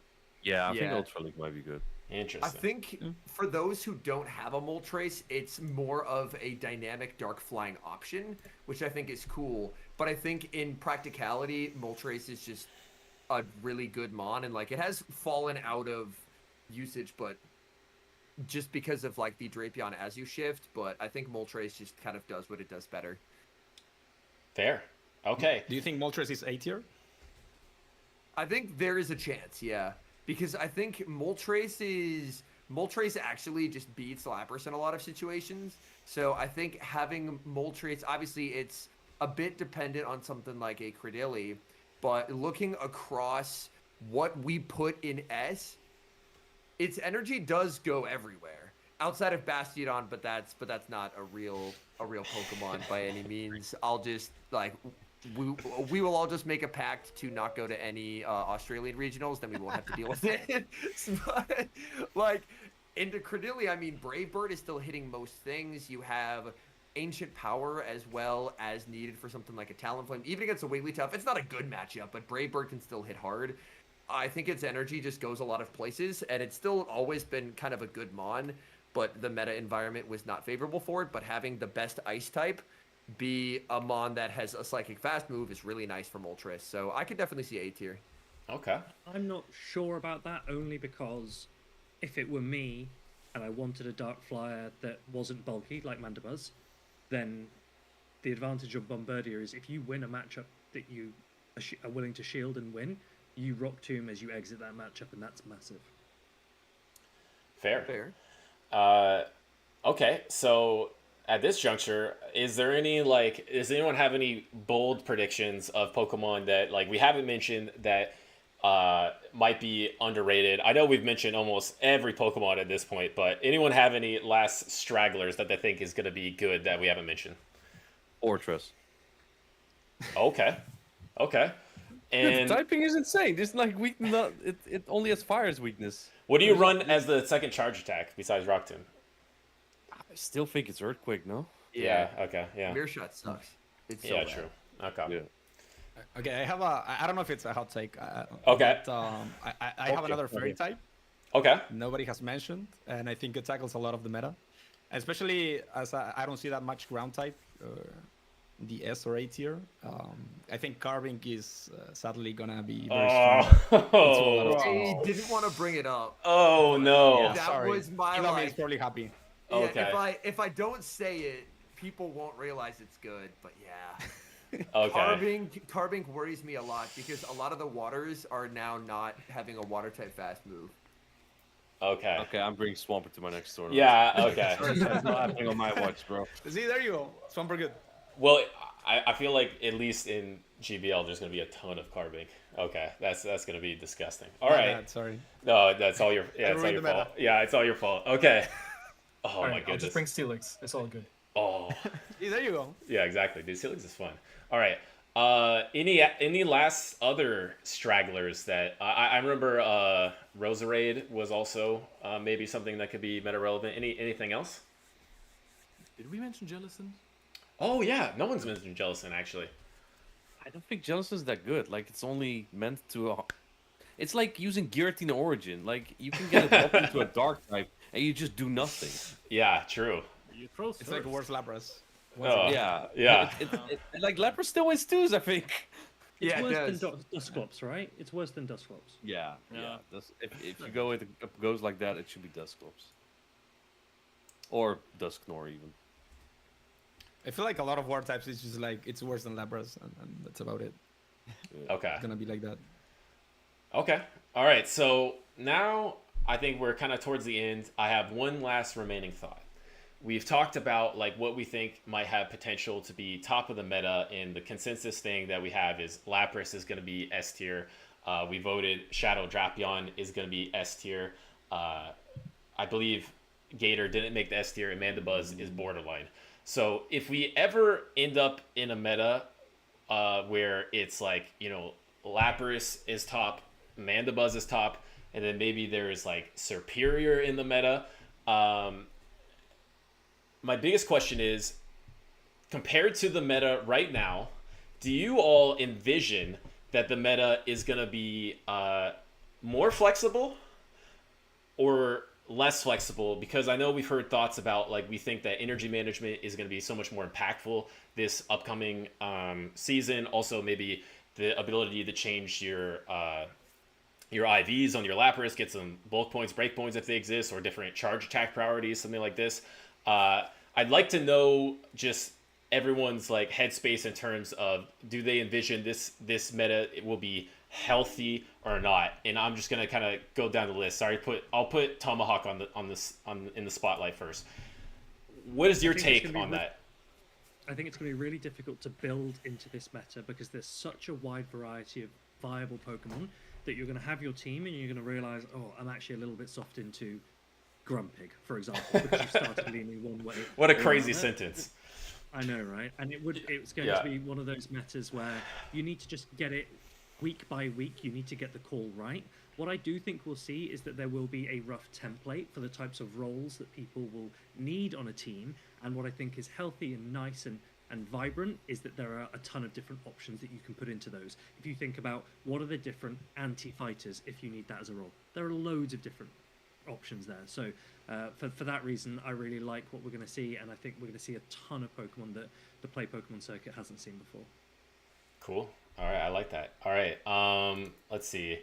What about Steve? What do you think? I guess my question is, because at this point, I think we voted that it's for sure going to be a huge impactful change. There's going to be probably 6 new Pokemon in top 12 usage.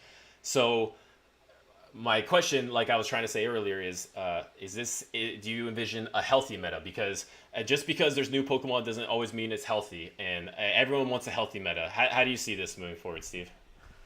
Yeah, I think that when they announced the massive change at the World Championships, so like everything's going to change, I think there was a lot of doom and gloom running around. Everyone was like, man, this is going to be awful. And then it ended up being a really healthy meta. And I'd argue that I think this meta is going to be a lot of fun, and I think it's going to reinvigorate people because it's going to be different. And the meta is, as Tomahawk said, it's going to be a week-to-week meta sort of scenario for probably quite a while, and that it is going to keep things really interesting for viewers. I'm not so confident that it's going to be a healthy meta. I think that it's going to be... I'm not saying there's going to be a terrible meta, but I think it's going to be a little bit worse than the one we've just had. But I also don't think that that's necessarily a bad thing, which might be a little bit of a hot take, in that I think it's fine for Niantic to experiment, to sort of, change things up every now and then to give us something fun to go ahead with. Because if they just have to make the best meta of all time followed by the best meta of all time followed by the best meta of all time, then they're just not going to change much at all. So I think the variety is worth it. And so I'd almost say that it's not the most important question at the end of the day. But I guess back to the original point in terms of going into this sort of next season, I think that it's going to be really fun for viewers because it's going to be incredibly dynamic. And again, as Freed said, it's going to be a case of like making the right read, which is going to be unfortunate for a lot of competitors because a lot of people are going to go in and make the wrong read and feel like, I hate Grumpig so much. Why are people even running this thing? It's so dumb. It's so bad. And so, but we're going to see some odd picks perform really well, and it's going to be pretty fun as a viewer. Okay, I love that take. Marto, obviously the streams are gonna be so fun to watch. It's gonna be amazing seeing you experiment with all these crazy Pokemon. How are you feeling coming into this next season? Yeah, there's a lot of changes, a lot of things to try out. People ask me like, what are you most excited to try? And I was like, oh, there's so much stuff. I don't even know what to say. I will have to say, I also think like last meta was very healthy and flexible. I think it was not, you didn't end up that a lot of matches that were just like it's over from the start, except again Corsola versus Diggersby. But okay, well, wait, that was my point. But it's gonna be fun. No, go ahead. Yeah. Yeah, it's gonna be fun. I just forgot my point. Just give me 1 second. Just go on with the next one. Okay. I'll get back to my point. We'll circle back to you. All right. Leo, how are you feeling come up this next season? Really good, to be honest. Now that everything has super fast pacing moves, like really everything, like with dust clubs, etc. I think that most of the time the better player is going to win, regardless of the teams that they have built. I think that many of the trainers that are here have built teams already that were soft to something, but then they had a full-on plan what they do if they encounter X Pokemon, and that just shows that the preparation has been done. And I think what's gonna be very important in the big picture is that at some point we shift to Swiss, because the more skill intense the meta gets, the more frustrating double elimination becomes for newer players. So if I go to one more tournament and I play against a world-class trainer in round 1 and get knocked into the stupid losers bracket in round 1, dude, I can't take it anymore. I think the harder the game gets, the harder it is to get better at the game, the more we need Swiss, because it's just gonna scare off players. Fair point. HomeSlice, if it's Swiss, will you compete?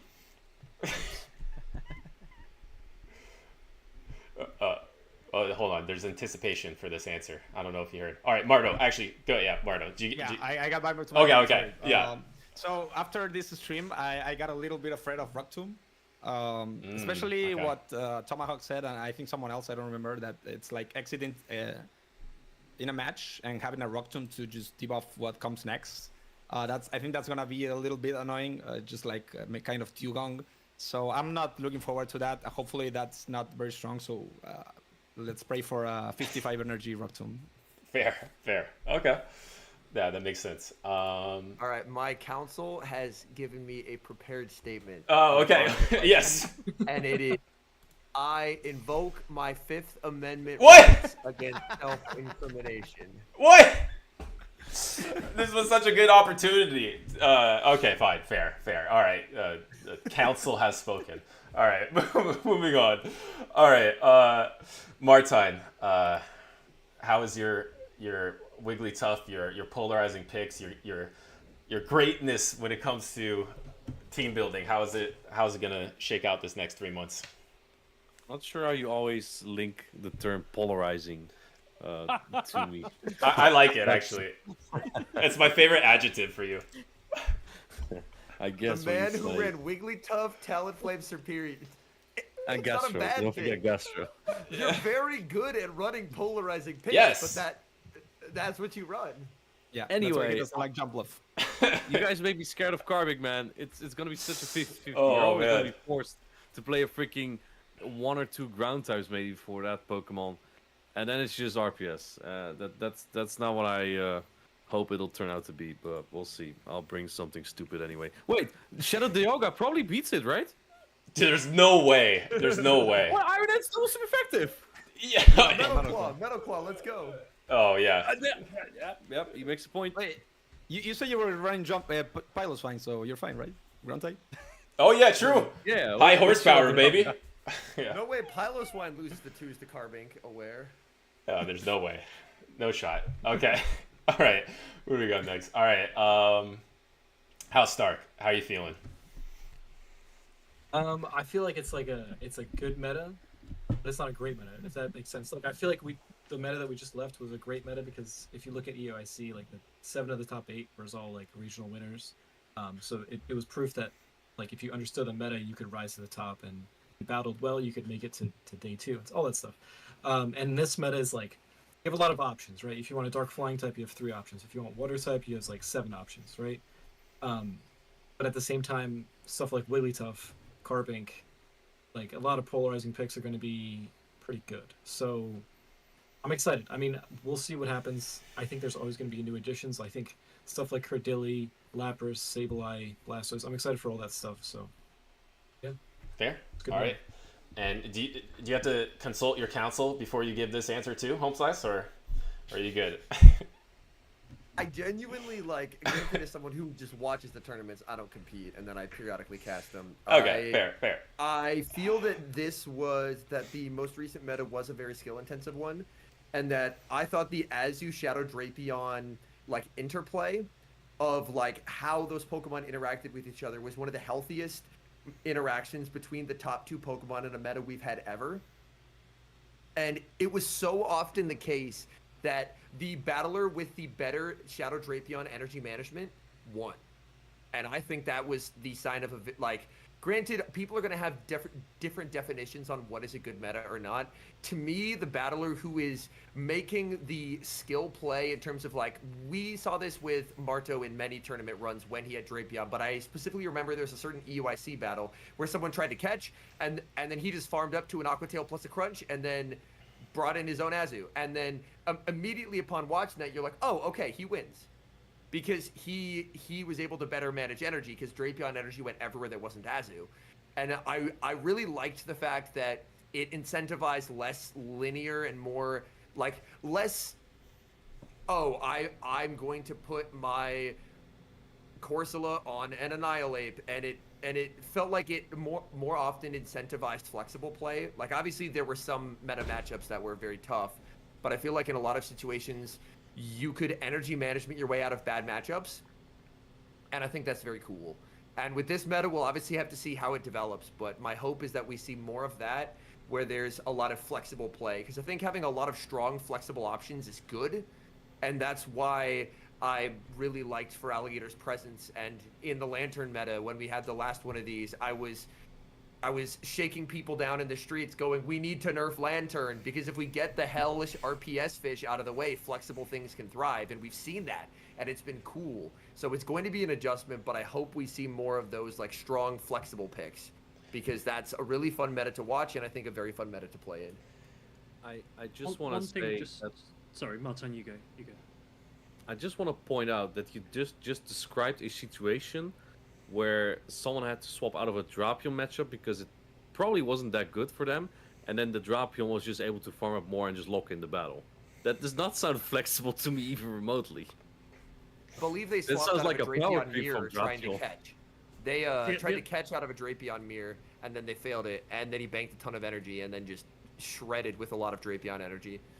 There is one thing I'd say that I wasn't a fan of, and that is that the player with the Drapion IVs that they wanted can do a lot better than a player that hasn't managed to get that. And one key example that stood out to me at EUIC was that I know that Out of Pocket didn't have the Azumarill bubble bulk point on his Shadow Drapion, so when he led it into an Azumarill, he was forced to swap out. He gave up that alignment. Marto was punishing that alignment, and I'm not a huge fan of a Shadow Pokemon being the top Pokemon in the meta, just because we aren't at the stage of accessibility in this game yet where that's fair.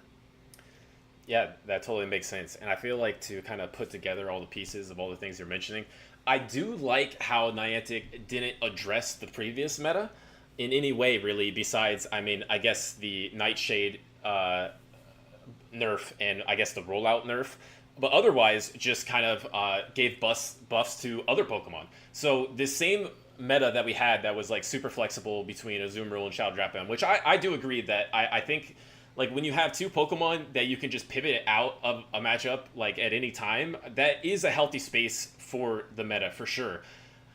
At least now, that isn't nerfed. They just elevated other things. So I do like that change in at least where we still have the old meta, but we now have these other Pokemon elevated. I share the same concern that there seems to be some polarizing picks like Carbink, Mandibuzz, maybe Wigglytuff that have the ability to do really well in this meta, which is scary.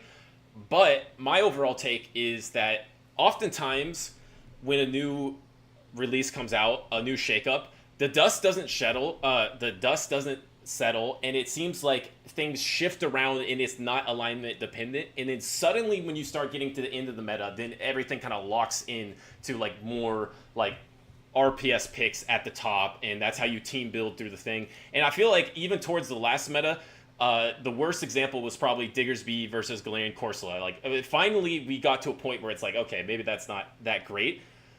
I actually think this meta will take a long time for the dust to settle. Because the previous meta hasn't been affected, things will trickle in for a long time. And I actually am very optimistic that it won't settle onto the things that we fear of quickly. And so I'm actually very excited for this meta, and I'm super happy that they gave such an update that we all voted will probably be a significant change to the top 12. So in my opinion, that's well done. That's something to look forward to.